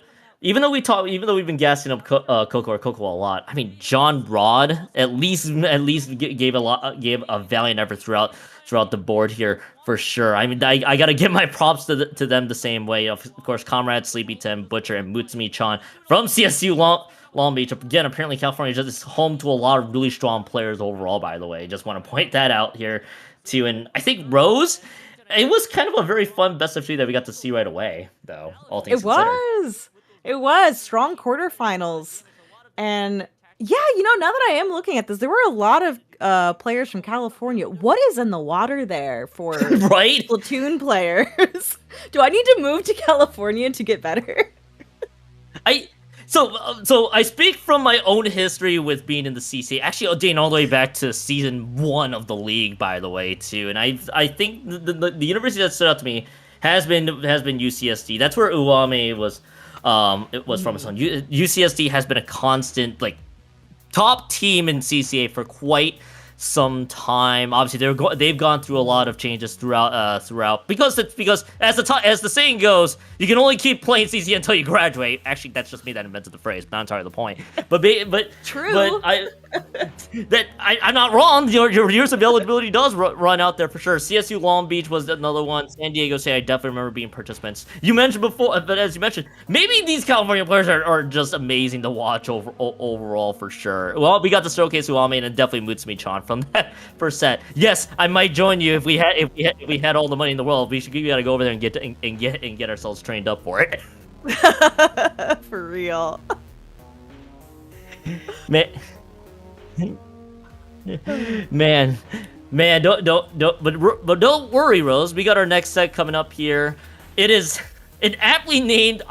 If I ever have to see a team named IDK, you'll soon get a team name for yourself. Don't worry, we got IDK here to continue the discussion of California players. We got Shu, by the way. That is our player with the Japanese name. Yoshi, Yeshido, and Tai TV, who I had the pleasure of casting multiple times when I saw USF Gold games here. And Grocery Store has Inker, by the way, who is also from the same USF Gold team. So there's a small little USF rivalry, at least for this set alone, that's coming up here. And also, of course, another California player. I'm just going to call him Apox Elixir. I think I pronounced it right there. But also Chud and Pampers leading out this group. Again, we got talented players in both teams here, Rose. Yeah, I feel like if you've followed CCA for the past season, multiple seasons as of late, you'll have seen several of these player names before. I just gotta believe that Inker and Thai TV from, like you mentioned, the same USF of Gold team are letting their teammates know for study abroad, like, okay, so this is how Inker plays, or like, oh, this is how Thai TV plays. This is what they're gonna be doing, this is what we gotta watch out for, and that's always fun when you're playing against a teammate that you get to go up against for some other format and some other tournament and be like, okay, let me give you the deets for how we take them down. So a little fun fact for you, Rose. So we have a grand total of 3 University of South Florida players here. Yeshido's the other one that's on the board. I think the proud CCA staff will have to let me know if they were on the same team or if it's a different USF team from a different division there. We also have 2 CSU Long Beach players, and lo and behold, it's Shu and APOC that are also playing against each other. So in some degree today here, Rose, we have players literally dueling from each other from different universities. You can tell how much I'm kind of enjoying this study abroad format. Right? We got. I did just look it up. I do believe Yesido is also on USF Gold. So, be like, all right. I know in some ways that it's like, if you're Inker, you can be like, I can give you information on 2 players. Inker has all the knowledge of his own team. Hey, we know how these 2 plays. You also gotta understand the friendly rivalry that's gonna exist for just this set alone. And I'm gonna laugh. I'm gonna laugh in post if those 2 teams are gonna have so much fun to talk about. We also do have a Splatoon set that has to be played. That is clearly the backdrop for this one. Hey, Scorch Clan Blitz is our leadoff map here, and I'm being from a guy who has seen zones be the leadoff. It's always fun to see Clams Tower Raymake be the leadoff map, and especially Scorch Clams, again, Rose, a map I've definitely seen on multiple occasions. Yeah, this could be a lot of fun to watch. Yeah, I feel like it's one of my personal favorite Clan Blitz maps. I think you can play it very, very aggressively, but if you play it too aggressively with poor timing, then you just set up your opponents for a really, really good counter push.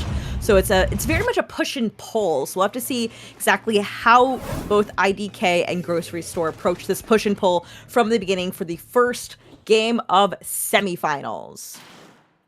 So my only minor disappointment for the fact is that we have seen pretty standard weapons. My excitement here is seeing Shu on what I think it's called the Rattler Mini, if I'm not mistaken, here as well. That is basically your mini Splatling with the Zuka that is online for them, and this is kind of a very fascinating set of weapons here. 2 Splatlings for a Grocery Store, a Roller and a 52. It's gonna be a very fun weapon setup that we got between both teams here. And Rose about 30 seconds in. Of course, it's Clan Blitz, so we're about to see what I was about to say. We're gonna be seeing some neutral play. Thai TV instantly proving me wrong because that is 3 and an assist. 3.5 Valley points for Thai TV. Yeshido picks up the power claim and cashes this one in, along with a couple more. I decided to burn the Bui Bomb for some reason there, but no matter the cost there, Rose with about pretty much 50 seconds plus cashed in.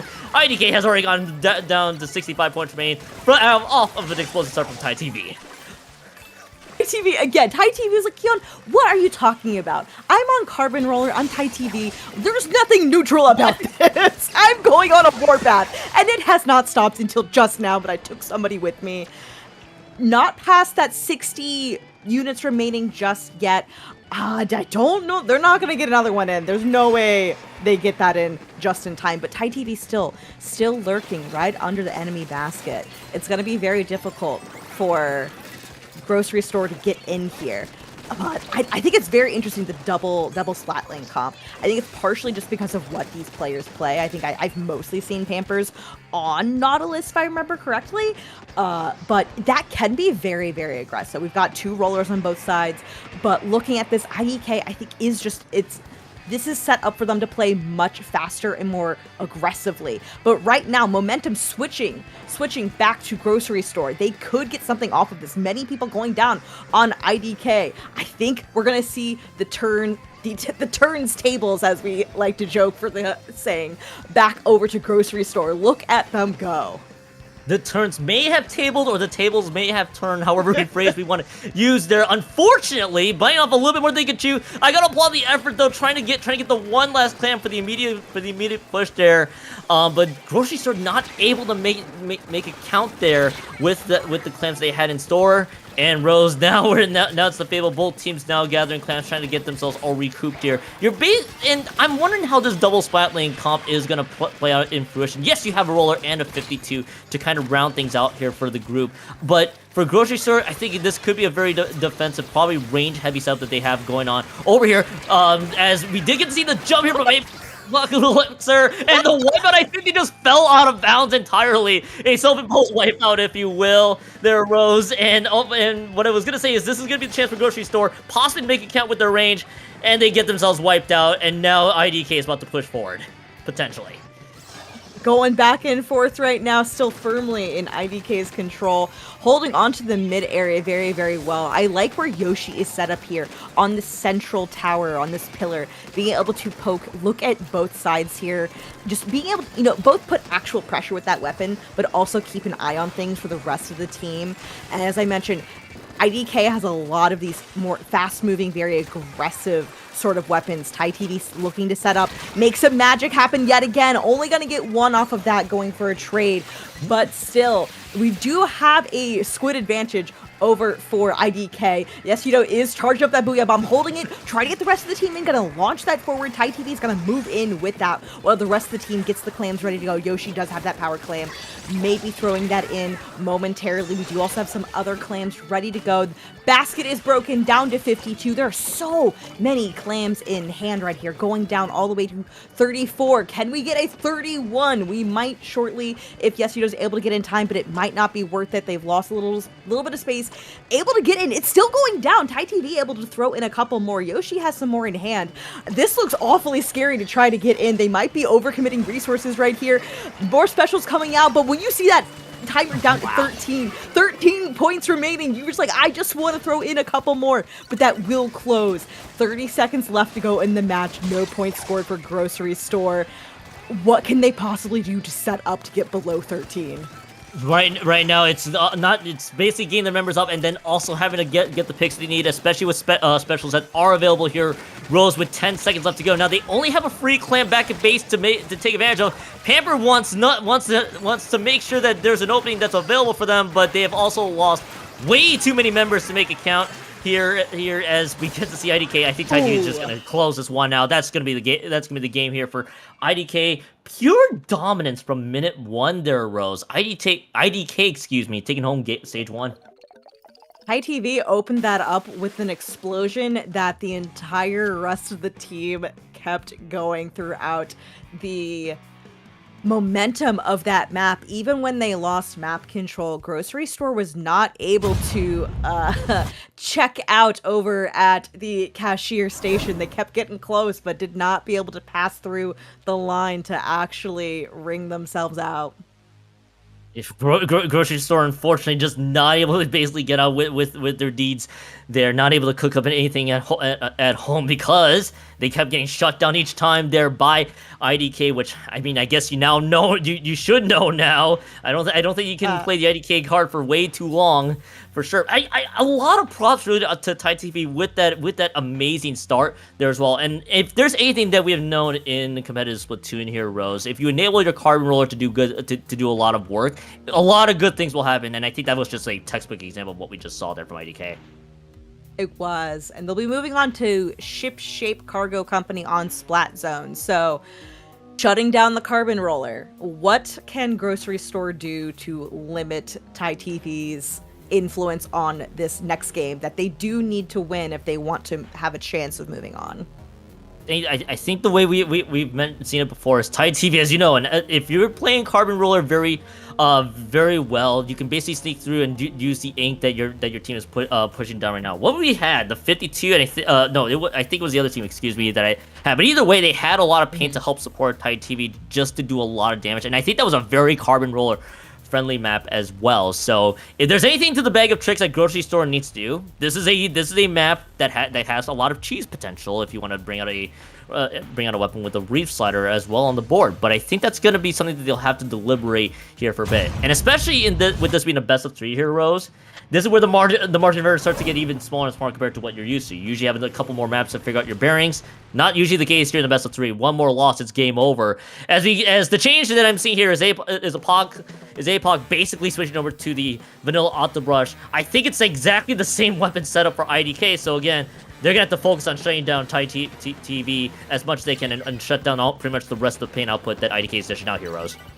Yeah, members going down on both sides to open up. Couple initial points on the board here for IDK, but still things going back and forth here. Grocery Store is going to take control for now. I do like Elixir on this brush. If we can set them up very, very aggressively, I think with that, paint like you would want to do for Tai TV on the Carbon over on IDK, that's going to end up paying off for Grocery Store very, very well. They do also have still the... Oh, Elixir's struggling to get it going there. Using the zip cast to try to just grab onto something. But of course, they've got that tactic cooler to help set up those more aggressive players. Our 2 sneaky Slayers are going to go down together off of that. 54 points remaining to go for Grocery Store, swapping back to IDK. IDK, if they can get Tai TV set up more forward from where they are right now, makes retake very, very difficult, but not push up too forward just yet. It is going to go down on another trade against the brush right now. Looks like we might have a lead swap happening in just a moment here in IDK's favor. They are still holding really, really well here. Shu with the Zuka, and that Mini can just farm out Zukas so quickly, and of course also can get teammates in really, really quickly with that beacon. Now Tai TV is set up in a really good spot. Take out a second play here. Can they get the Zipcaster player? They're just gonna set up elsewhere, spotting the recall, but knowing I have little arms, I can't quite reach that. Let me see if I can go in now.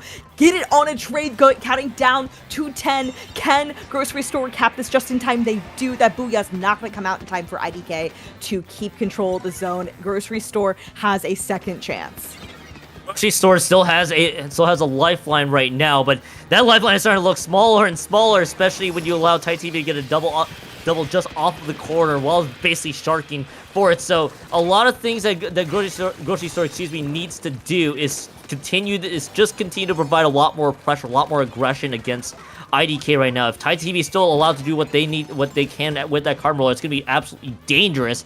And I love the team absolutely backing them up right now, Rose, from that first push. But Grocery Store might have their chance to find the checkout line here, looking for the lead change here right now, as Anchor is basically right to the left, and Yeshino's actually throwing this Booyah Bomb, doesn't actually get neutral off of it, and Tai TV wins the duel against A-Bomb, but not before going down themselves here. And this is actually a lot of members that are dropping very quickly here, and Grocery Store is still holding control of the zone, at least for now. There's a lot of paint support coming in from IDK, and there's a nice pick from APOC onto Yoshi. But it does lead to the zone split here. Rose, a lot of points chunked down. It's still zones at the end of the day here, and Grocery Store still has a lot of chances to work with. Yeah, Tai TV did not want that to be over just yet. Was able to get one pick with that Zuka. A lot of penalty points for both teams to count through. But should Grocery Store have a nice hold, they will get through those without too much trouble. But, IDK does have a lot of point off of that Mini being able to paint very, very well. Tai TV is going to make sure that, I need to make sure that I am getting the picks in at this point. Every splat I get means less paint coming out from IDK. And they want that to make sure that Grocery Store is just not able to count it down right now, but Grocery Store cannot hold this on just yet. They're really, really struggling. There's just too much aggression happening on this zone right now. This heavy edit doing their best to both stay alive and get paint onto that zone, but these Zukas have been so oppressive from IDK, able to get another pick here. IDK is popping off at this point. They don't need to get below a 9 at this point. They just play aggressively to hold the zone and hold space ahead of zone. That is what they need to do to win, and they've been doing it very, very well. Doing it so well right now, especially with winning some of these duels even around the zone and way past the zone too when they get the cap. And right now, Anchor is trying to make something happen. I think just ran into Yeshido right there, and they get neutralized. Right now, this is turning into a very, very scrappy fight here, Rose. It's been the theme in this ship-shaped zones map overall, and Grocery Store needs to hold on a little bit more right now to get the potential lead change, but they are losing members left and right. Just the 52 and Pampers have gone down so far, and IDK 2 specials online, a Zuka and a Booyah Bomb. If they want to weaponize it, they just got to hold on to the zone's control for at least the last part of this game. Cooler being used, 1-for-1 trade right now. Booyah Bomb to provide a lot of additional paint. Yeshido is just trying to understand right now that they just got to paint over it to prevent the zones from being capped. There is all of the supporting paint in the world that IDK just did to prevent it from happening. And Rose, IDK in an explosive ship-shaped zones map wins the set 2-0. They move on to Grands. They kept enough paint on that zone to make sure if we can't control it, then neither can you. And you have to control it to have a second chance. Really strong knowledge, just knowing, okay, let's not overcommit here at the end. Let's just make sure we've got what we need. We're going to keep it neutral. Just keep it neutral.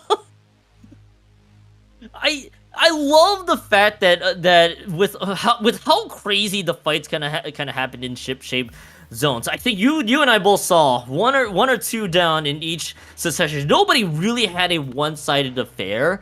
It really did come down to which painters were still alive at the end. There, it did, and IDK had enough paint to help support them here. So we do get the replays from the games 1 and 2 coming up here, Rose. But IDK just kind of played that very well in that second game, despite how close, how back and forth that really was. It was a really, really hard-fought second game, and Grocery Store was not able to score any points in this first game here on Clam Blitz Scorch Gorge, but they did their best to hold it in. We saw them trying to make some pushes happen. They had some good ideas. Ty just did such a good job of getting pick after pick. And when your whole team keeps getting wiped out, it's really hard to make something happen. And this was basically the Tide TV game in the sense of the first several picks. Basically, I think three members all dropped, and basically the assist on one of their rows pretty much just opened the door for IDK, and they kept weaponizing that momentum the entire time. And momentum can be a very scary thing, Rose, in Splatoon games for sure. So a lot of props to IDK there. And Grocery Store definitely well fought in that second game over on ship-shaped zones. So you kind of get the feeling they knew their targets, but they also lost too many members when they didn't need them to drop during the zones game too. So so Grocery Store, this was kind of a bit of watch, but you definitely tell throughout at least his best of 3 heroes, they just kept getting better and better each time.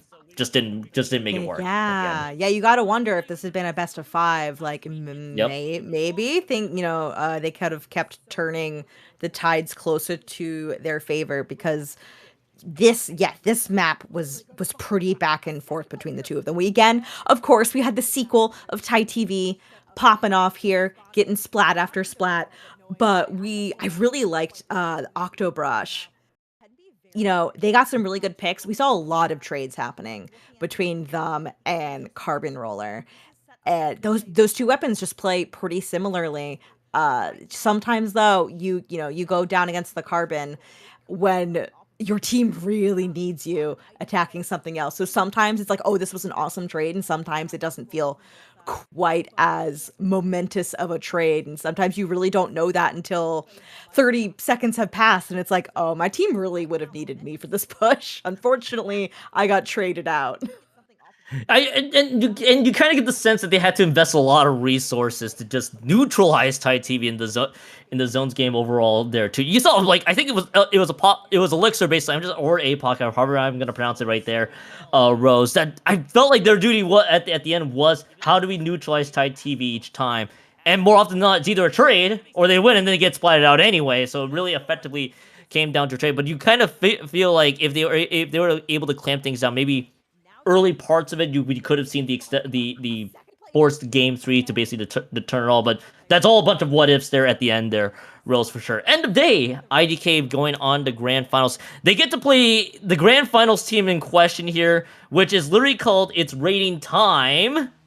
Did not long enough there for you. And just to give you the road for who they played Your Expo's extended warranty has expired. I think Vapor will be very sad to hear that.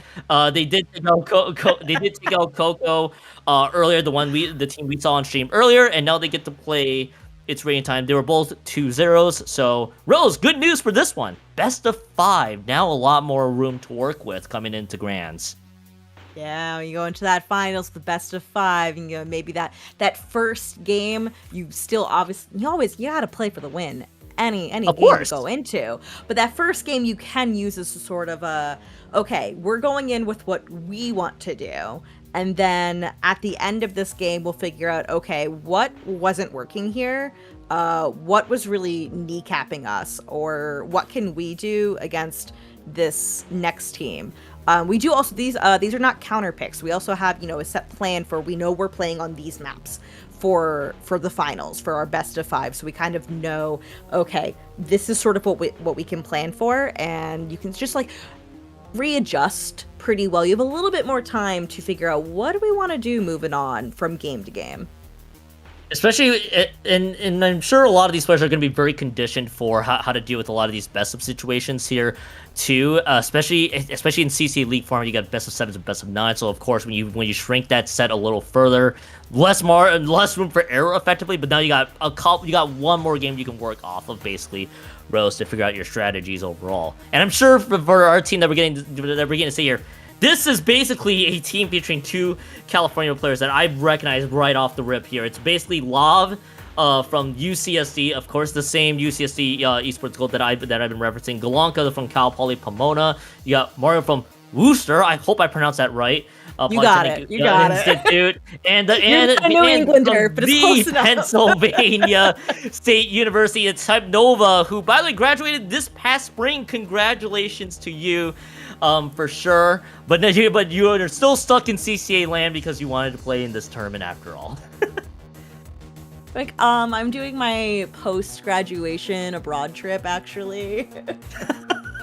We just want to travel again afterwards. I just want to play with my team, with my friends again, or actually, in this case, not random players, but basically players from different colleges. Your new friends. There you go. You phrased it better than I ever could there too. So, for sure. So that's the team they're playing against. Again, mentioned before, they 2-0 Expo's extended warranty has expired, and 2-0 Cocoa. That's how they got here. And IDK 2-0 Dollop of Whipped Cream. That's who they played in round 1. And then Grocery Store that we saw earlier, and we got to see them before. The winners from the USF side, by the way, is Yeshido and Tai TV, by the way, as well. Shout out to you, and Shu from the CSU Long Beach side. Now you got to carry that. Now you got to carry that to the finish line here. This best of 5 here. And Rose, have you played Marlin Airport Splat Zones at any point in your time? Unfortunately, I have. You know what? I don't like going to the airport in general as much as going abroad is nice. The airport is a terrible place that nobody wants to be in, especially in New York City. We may have many airports, and they're all kind of terrible experiences. But Marlin is also terrible. Having seen my fair share of Marlin Airport, and especially during the times I played Anarchy, which sadly is Rainmaker, I should point out right now, is that's been my frame of reference. Actually, correction, I played Tower Control, and that's still my frame of reference. I'm so sorry. I know, I'm unfortunately being a sick over playing not the greatest map modes either. Spoilers, Game 3 does not get any better right now, that much. Marlin Airport Zone is... Game 3. Be ready for Game 3. It is absolutely guaranteed, and I'm sure these players right off the rip will be like, "Why are we back here again?" Don't worry. This we'll get better with time. Hopefully, we don't get delayed at the tarmac here at Marlin Airport. Here, especially zones coming up here. We're gonna get ourselves started here. Raid basically on yellow. Blue team is IDK. We got to see IDK's comps. What strikes up to me is basically very standard weapons right away from Raid, if anything here. Lava, of course, their typical backline weapon depends on Galanka on the Wiper Rose. Yeah, aggressive comps from both sides here. Raid having a Wiper plus Splat Dualies can play this aggressively as well, so that'll be really fun to see match up into Tai, who is already setting sights on the anchor player for Raid, trying to take them out there. But Mario able to get a nice spot with the crab from the Dualies is going to go down, though. People going down on both sides. 30 seconds in, only a couple points on the board for now. I saw Golanka use that hammer, gonna just barely miss Yesid over there, who is staying alive right now. Not able to get the jump out there. Unfortunate for them. But now it is opening up for Raid. They do need to have a nice retake to go in. They have gotten control of that zone. Fighting Shu, who is going to go down in what looks like a 1v3. This is the Rose take game 2 from the previous set of Ship Shape Zone 10, just paste it over Marlin Airport zones, and you're gonna get the same gameplay each time. Both teams are trying to find these fights that are happening across the map. No coordination either. We're going 1v1 level here, except this time it is gonna be IDK that gets the last laugh. That is 3 down. Now they can make it count in their favor here with a Zuka and a Booyah Bomb at their disposal, and Blob is probably dropped to basically 1 health left as the lead does change hands really quickly there. Tide TV misses the angle, but gets traded out with Golanka. Golanka does get the trade at the end, but Rose, what we're seeing here, 60 points remain, and IDK is pretty much very forward. Yeah, Mario rushing in, taking a 1v2 there, able to trade out with 1, but effectively not winning the fight off of that. One member was able to stay alive on IDK. Golanka trying to make something happen. Teammates able to help out here. That hammer is over and done with, but Golanka, their own life, not over and done with just yet. The rest of the team of Raid is moving in here. They're going to lose their anchor right now. Shu looking to play aggressively here, and still so many points in IDK's favor right now. They do regain control of the zone here. They've got 2 specials at the ready. They do have an end parries right now, by the way. So they do have a splashdown, which we won't get to see just yet. But could be pretty effective here, depending on how they set it up and whatnot. With Golanka, it's weird thing is always happening with that hammer. You never quite know what's gonna go on here, but people going down back and forth. They got Ultra Stamp janked. I think that was the conclusion of that. Oh, makes me cry. Every Ultra Stamp player can just feel like the soul leaving their body. They see that live. They just absolutely got Ultra Stamp back. The Ultra Stamp's like doesn't work when it wants to too. But just to quickly continue the point here, Rose, with 2 minutes left to go on the call, it really does feel like everybody's just trying to find fights across the map. You get one fight happening on the right side, another fight happening on the left. And nobody really, able to find any sort of coordination, so to speak, until that very moment where Ray did drop 2. Now, the trip strike's being used to at least force neutral. Actually, it will force the swap, but probably only for a few seconds there, Rose. So, control going back to IDK with additional penalty points in mind. And Rose, it's 2 specials online. The Zuka getting used and triple splash dunk that could get used from Yashido, which they are going to burn right now. And IDK is in a great position, especially with the 3 that just dropped. They are. We're trying to figure out a coordination here. We're effectively, TSA agents who have never worked together. You're yelling orders at everybody who's in line. One person say, taking off your shoes. One person say, no, keep the shoes on. Take out the laptop. Don't take out the laptop. People going down left and right. 10 ticks almost left to go for IDK. Raid needs to cap this zone right now. They are able to do so. So they do still have yet a series of many second chances they've been buying for themselves right now. Never able to hold on to the second chance for very long, but they do have a nice player advantage right now. They're finally ticking towards 50 units remaining now. They have a good, strong control on mid. They're gonna want to push up forward when they can, but Tai TV being aggressive, as always, might dip into that pit we might see, but Shubin playing very zip-zap forth left and right on the dualies. Right now, Raid really needs to hold control of that zone. They're gonna lose it, though. They don't have anybody set in place. It's just our pencil right now. Golanka gonna get taken out. Kyun, we have 15 seconds to go. What in the world is gonna happen? This could be decent domination. The crab takes it. He has to get burned here from Raid just to get any semblance of pressure right off the rip. But it is going to be the 3 members that have dropped. That is going to be the game here, Rose, to kick off, or to take off here at Marlin Airport zones for sure. And that is game 1 going to IDK. That was, to say the least, a very, very back and forth affair from many different fights that were happening at the airport. A classic airport experience, really, in and out of Splatoon. That's about what you could expect, but We saw some really good moments from Raid, so moving into the next game, I think they might be able to make some adjustments because that did go back and forth in terms of fights. I think we just need to fine tune some things, keep some coordinated plays going on. Which again, for anybody who's only just tuning in now, study abroad. We've got our friends making new friends here. They've maybe played together once or twice in the past week. They have not had a lot of time to build up a season's semester's worth of practicing together. So you're just being like, okay, what can we make happen? What can we do? And try to figure out what we like playing that's going to work for all of us when we're kind of new to playing together. It's basically like tuning a pickup basically right now, and exactly what you.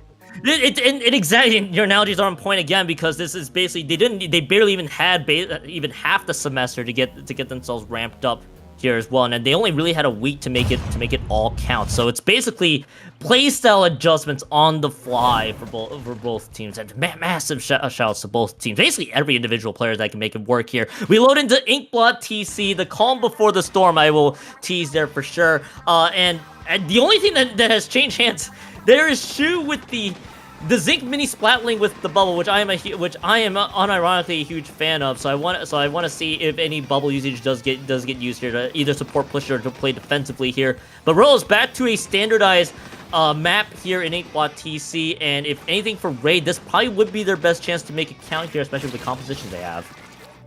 Yeah, they will have to be very careful, as always, of Tai TV on the carbon, able to get yet another pick here. Is gonna get a drink, move in for more, still holding this left side really, really well, which is exactly where you want to be attacking. I mean, you want to make sure tight very well, as I'm seeing starting to attack the plat. We'll say could also position very, very aggressively on the opponent's plat, but you definitely want to make sure when you're moving that tower, you do have one or two players taking control of that left side. But, you know, for all that we just saw, not really a whole lot of tower moving from IDK. Things are now in Raid's control right now. They're going to get a pick. They're going to sacrifice one player for themselves, but they are starting to move forward. Mario is going to be the one to start poking enemy plat right now, move away the anchor player for IDK, while everybody else is fighting around the tower. Raid's losing people left and right. It's only the Octoshot still alive here, and they do have strikes ready, which could be very, very nice here. So you can tell they're trying to stay alive right now, just rejoin the rest of the team, analyze, okay, what do we need to do to start moving this forward? Because that tower, it's ticking our way now.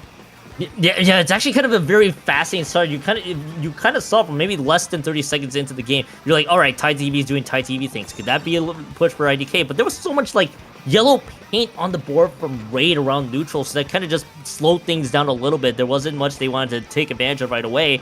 And about 2 minutes in, no checkpoint cleared quite yet from either side, and no specials to sort of speak of right away, other than the Buoy Bomb that just get used, but mainly for control right now. Galanka is trading out right then and there, so nobody really getting some movement to work off of there. The trip strike's just being thrown across mid just to get any sums of control for Raid, and they're still trading things out here, Rose. It's an interesting interesting neutral side there. The Warcrafting getting neutralized at the end there by Yeshido, and now things might be starting to break open here, Rose, as the first checkpoint being approached here by IDK. Hypnova was looking to be a shark on their own, but approached the true MVP shark in this lobby right now. Tai TV able to suss them out and take them down. We've had so many trades. I think that's only natural when you look at what weapons these teams are playing. We have a lot of aggressive playstyles coming in, so we're having just a lot of trades. And when you're playing with, you know, teammates you haven't played with a whole lot, and you're going mostly for a lot of picks, sometimes it is hard to time exactly, you know, when these trades are going to be most beneficial for your team. That's why we're seeing things go back and forth. We have less than 2 minutes left to go. It is anybody's game. We are still trying to clear this first checkpoint for Raid. They are set up to be able to clear this pretty well right now, but they won't be able to move much farther beyond that with Tai TV moving in right now. They do clear the first checkpoint, but Mario is the only one alive trying to... Oh, well, Hype Nova also there. Both of them going down. Mario's still holding this right here. And just, gosh, it's going back and forth right now. Raid, you saw, was able to get the lead there, but is 62 really enough? I mean, with the way kind of this game plays out here, Rose, you're seeing a lot of these aggro playstyles play out. This would not shock you, Rose, if it's going to come down to who stays alive, but basically by the end of the timer here, because again, CC2 not really safe in the slightest. A few bad fights happening could spell disaster. So it's gonna really go down to just the control that both teams have, and obviously just staying alive just to make sure it all happens. Again, right as I noted there, the 2v2 situation and slight advantage for IDK. It's gonna be delayed 3, but not enough manpower quite yet. They will have to get themselves all resituated right then and there. Now, Raid, with the weapons they have, they could try to move forward with it. Galanga try to do something with that right then and there, but not able to do so. Blue Bomb to protect this tower, and the lead does not change hands. It was just a hair too late. Yeshino tried to keep it alive for their team. Tide Team and Yeshino were trying to collapse on them. The USF duo is trying to make something happen here. Rose, as it is Hype Nova trying to protect this all their might. This is just valiant attempts being thrown into the tower to stop this one. But Rose, I think Raid did not have anything left in the tank because 10 seconds left to go, and IDK has full control right now. The damn broke IDK is moving forward all the way down to 37. Still, that tower is on the side of Raid. IDK holding it strong. They're able to close that out, taking game 2 in what looked like a nail biter, taking nearly the entire 5 minutes for one team to have a significant true advantage. So we couldn't reiterate anymore that these teams have only basically just played a week with each other here, so you kind of have this feeling, all right, how do you mesh all the different play styles? It is not entirely surprising that you get to see Raid just try to throw one individual member after the other at the tower, because you're playing to protect the lead. That is definitely not safe, but they were not able to stop the USF duo of Yeshino and Tai TB at the end of the day, and that's kind of how things kind of spelled disaster there. It was kind of a very fun neutral game, something we just don't normally see it in every day, where where nobody really made it to the second checkpoint at all at the end, but it came down. It really did boil down to who basically wins the last their fights last, and it was IDK at the end. And 2-0, one more to just take home the Study Abroad bracket and basically call this a done deal here, Rose. We gotta talk about Game 3. We gotta talk about Stage 3 real quick before I toss it over to you. How do you feel about Eeltail Alley Rainmaker? So I know I said I didn't like Marlin, but I think Eeltail takes the cake for the worst stage in all of Splatoon 3. I will die on this hill. I think it's the worst stage for every single monster. The absolute worst. Who is responsible for this? We need to find the person in CCA to ask, why did they put Eeltail Rainmaker? And I've had to I will break the facade here because I don't like talking about what I've seen in the past. Mincemeat anything was definitely in a rotation at some point in a distant past. So I see Eeltail, I'm like, I don't know what's worse, Eeltail or Mincemeat. You could make both the worst at the end of the day. And I think there are some sickos in the CCA staff that want to see teams say, all right, we're going to throw you all together. Let's just throw you guys in the map that I don't think anybody has ever gotten any practice time on in their lives. So who knows what we're gonna see going in here? Probably most teams were like, I haven't played this in forever. We certainly weren't practicing it. I don't know that I saw this in rotation in Anarchy Open at some point. So, but it looks like we're gonna... Golonka said, I'm outies. I do not want to play this. Golonka was about to cue right into this one. I was like, no, I just realized what map it is. I'm out of here. No, forget it. I don't want to continue anymore. You were right. Don't make me do this. It brings out the worst in Ice Doom. All of us. Look, we're all sickos. We're wanting to watch teams play Eeltail. I think everybody was like, why? The entire time. And this is all turning into some sort of sickos experiment to see which player breaks the most in Eeltail. And I think we saw it twice already on stream, at least at this point. So, you know what? If IDK wins this set on Eeltail Rainmaker, this is really the map we are gonna end everything off with Study Abroad. There is some light at the end of the tunnel if Raid is able to take home in Stage 3. But man, we had to see Eeltail though, Rose. Yeah, if they can win this, they will have maps that, are definitely ones that people are more used to playing on. If they can survive this, maybe the next two are going to be things that they feel very confident on. We're going to have a pencil on both sides here. I think, both Yoshi and Lav are, so long as they don't get jumped on by frontliners constantly, they're able to hold bridge areas. They could set up very, very nicely and aggressively. But Rainmaker is such a fast mode that sometimes I think it's very, very hard for even, these chargers who, this is their map, like, maybe to best set up on without getting dived upon constantly. And it is going to be Raid who starts off very strongly to begin with. They're going to have to get this first checkpoint, but Tai TV says, no, you shall not pass. Okay, maybe you shall pass, Lav. I did my best here. Lav going to clear that first checkpoint very quickly, not even a minute into the game.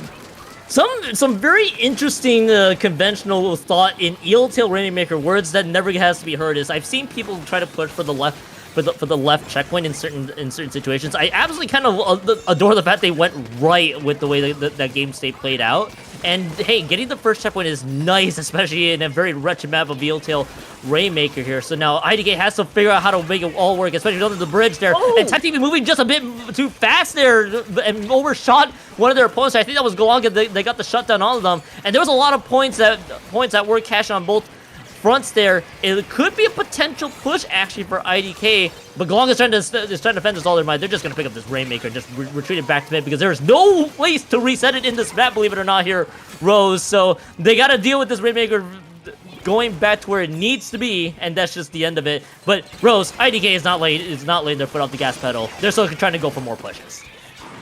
No, I'm pretty sure Tai TV does not have brakes on this vehicle. Just absolutely hold not forward constantly. But no, IDK going for that dunk is going to get taken out right there. Golonka going on a tear. Aura is activated, going in with full summery study abroad glow, but is going to have to back off because Pencil does have eyes on them. Tai TV somehow still staying alive right now, eventually is going to go down right now. It is still anybody's game here, but Raid is the one with that checkpoint cleared. Should they be able to move forward, they could get a lot of points off of this, and it looks like they will. They are running this super far, down to 23. The strikes are going to come out, but they're a little bit too late. It is enough to have some map control, though. Looks like they might try to grab this, but that sprinkler is coating the ground right by that Rainmaker. It's going to be so difficult, and IDK is able to hold the ground just enough. Nobody from... No, they grabbed it just in time. I thought that was just about to despawn, but they did at least stall it right there. Still, that looks like it is going to be the end of a push. IDK does need to push in, though, even though they stalled it out for now. Is this over? This may not even be over. There's the turn to be thrown. One more throw into this Rainmaker. They're keeping this one stuck in IDK's base. Okay, now it's three members that have dropped. It is just a Pencil that's alive. Lava's having to retreat for the hills. I think, Rose, we can finally say it is very, very much over on this push. And that was a lot. That was basically a lot of manpower that was basically being thrown into that Rainmaker push alone there, if you will. 23 points range is going to be the score line here. Again, they have to opt to pick up the Rainmaker or opt to reset. I think they realize they're having to pick it up now just to avoid any silly sneak shenanigans that are going to unfold here. Yoshi's the one that's holding it onto it for now. The Booyah Bomb is going to get popped here on this right-hand side of the map, but yeah, that was a very strong push from Raid, and IDK can still try to match that tempo here, but a minute 20 left, and you still have to break through the first checkpoint. That is going to be step one to this equation, and then they have to figure out how to get it close to the stairs for the lead change. Yeah, they do have that 96 Scal, which does have the vacuum ready right now, but I think they're really going to want to use that after they clear the first checkpoint, because they're going to have to get below 23, which is totally doable on this map. They can get down below that pretty quickly if they're able to pass through that left path, but it's an uninkable path. Very hard to get through quickly. They've got a tool at their disposal to really force that choke point, but still, they gotta clear the first checkpoint first to get through the choke point. That's the problem, is getting through that first checkpoint alone. They're being swarmed by a sea of basically yellow or golden ink, if you will. That's all in play here. Tai TV able to shut down Golonka as well, but there's so much control from Raid here, Rose, and IDK has to neutralize it for the next 20 plus seconds to make it all count, and they do have an ink that's available. They also have the Booyah Bomb as well. Again, the Zuka available as well, but the bomb eliminates the ink bag user in question. That is gonna be shoot that has dropped here, and about 9 seconds left to go on the clock, and if nobody picks up this Rainmaker, Raid's gonna extend the set here, but there's 2 members that have dropped. This is basically Yoshi and IDK's last chance to make it happen, but there, I believe, was a snipe from Wob that shut it down. Rose, we continue on the set a little bit more. The sweep is denied, and Raid wins stage 3 to at least keep the set going. Blanca said, all right, I came back into the lobby. We're gonna win this one so that we don't have to have our last game in study abroad be on this godforsaken map stage combo on this mode. We can finally go to something normal next. But, will Raid be able to keep this aggression moving forward? And I think more importantly, the aggression with an amount of control moving on to their next game, which is going to be on Clan Blitz Umami Ruins.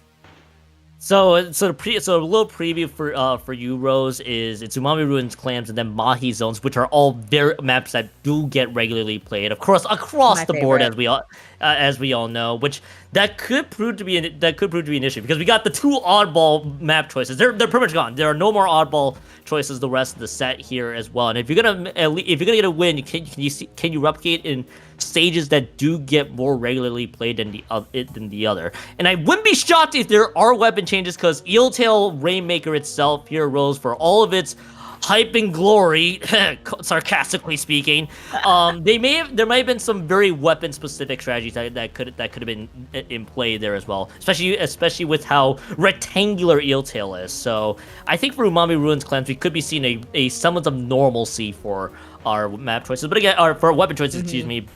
Again, for both Raid and IDK, they got some time to deliberate around that.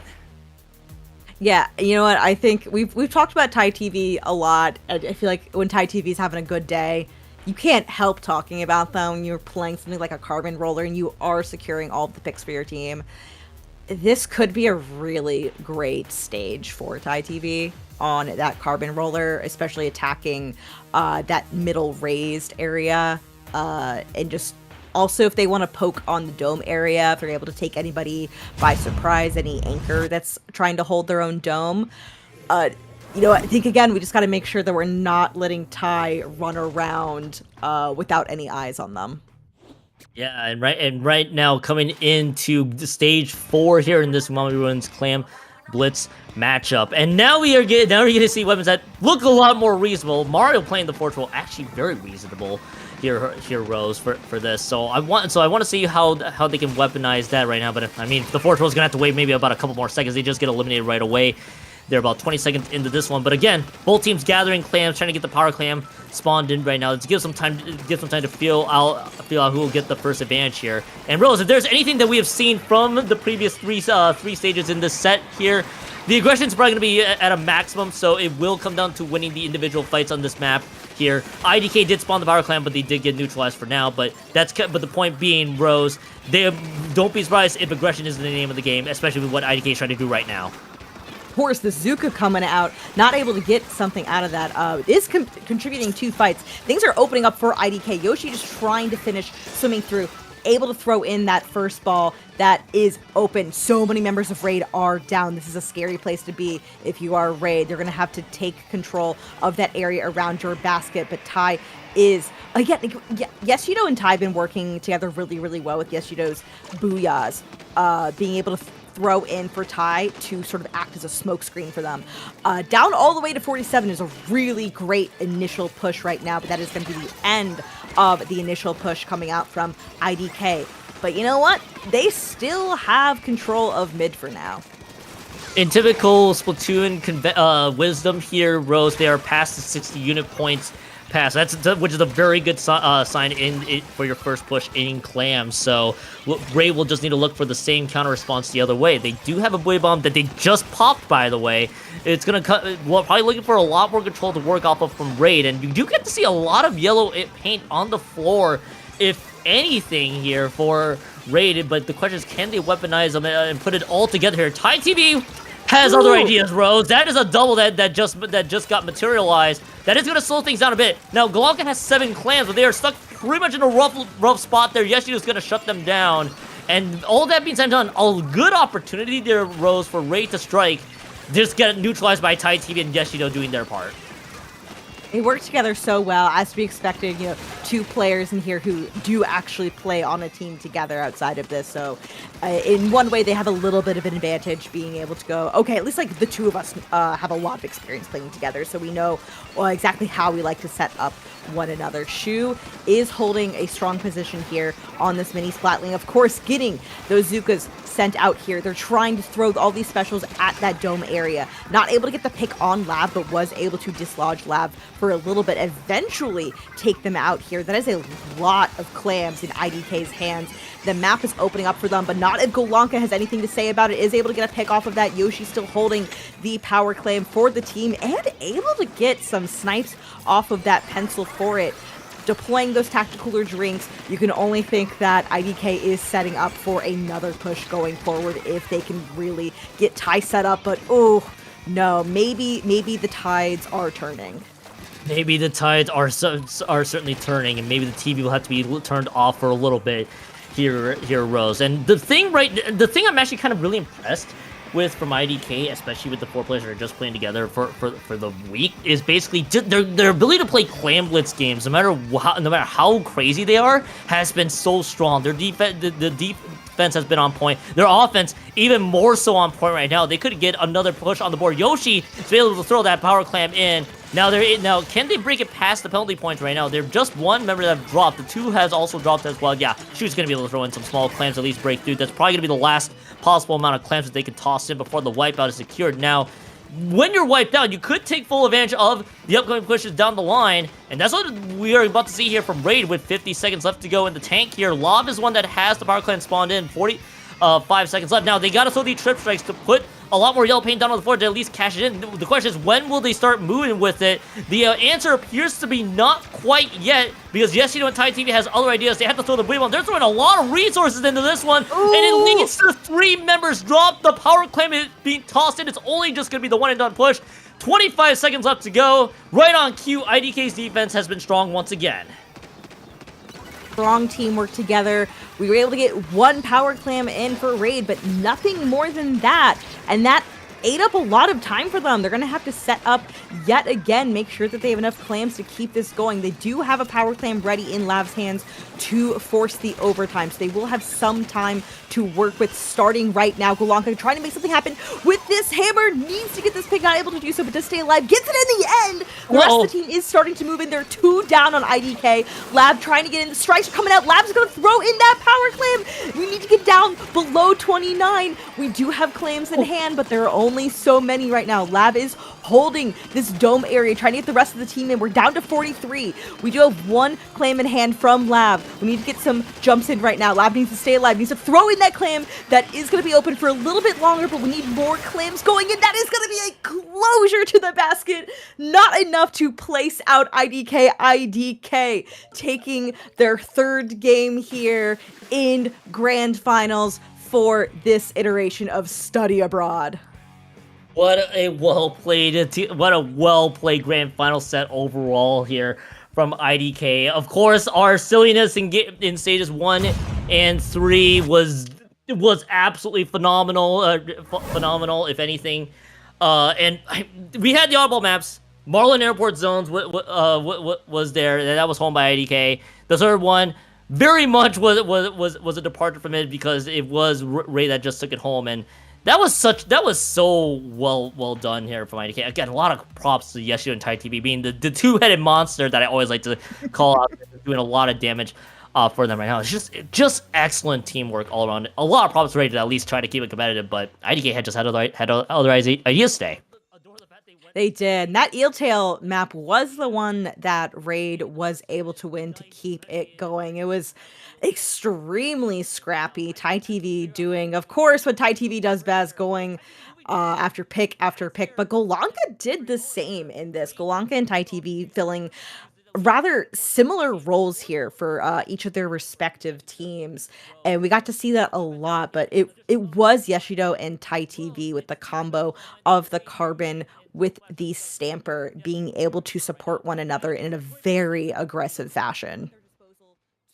They just kept providing the support with Thai TV as well. That basically just made it work there too. So it was just well thought by IDK. Again, I want to give props to Raid here.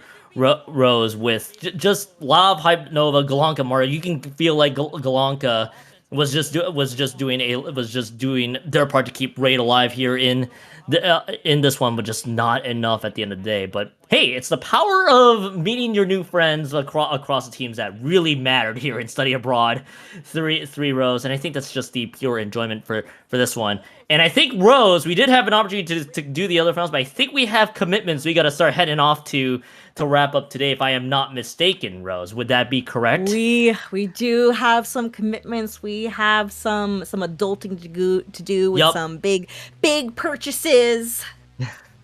Yep, for sure. Adulting is there. But that concludes our coverage of Study Abroad, the 3rd edition as well. Again, final score IDK 3, Raid 1. Rose, I believe it or not, I think this was our first time working together, and it was a lot of fun to cast it with you. Where can the people find you to wrap today off?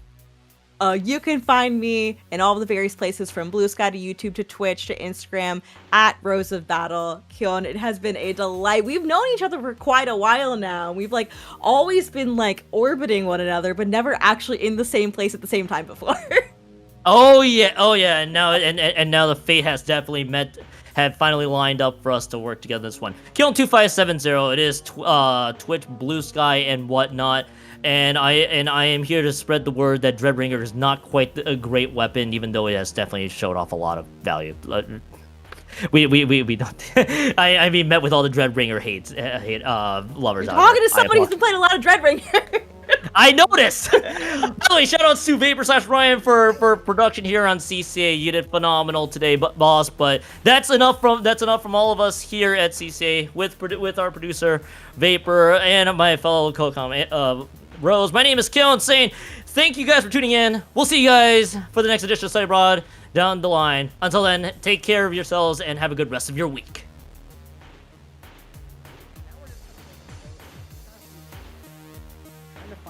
Find an opening here. We're kind of just dancing around these little dental blade slashes out here as well.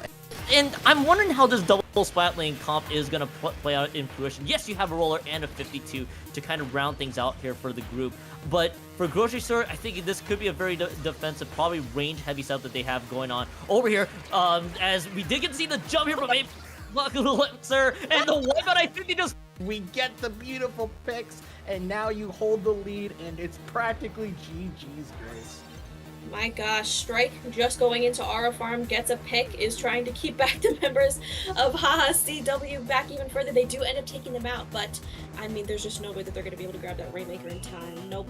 Very quickly here, and Grocery Store is still holding control of the zone, at least for now. There's a lot of paint support coming in from IDK, and there's a nice pick from Apoc onto Yoshi, but it does lead to the zone split here. Rose along.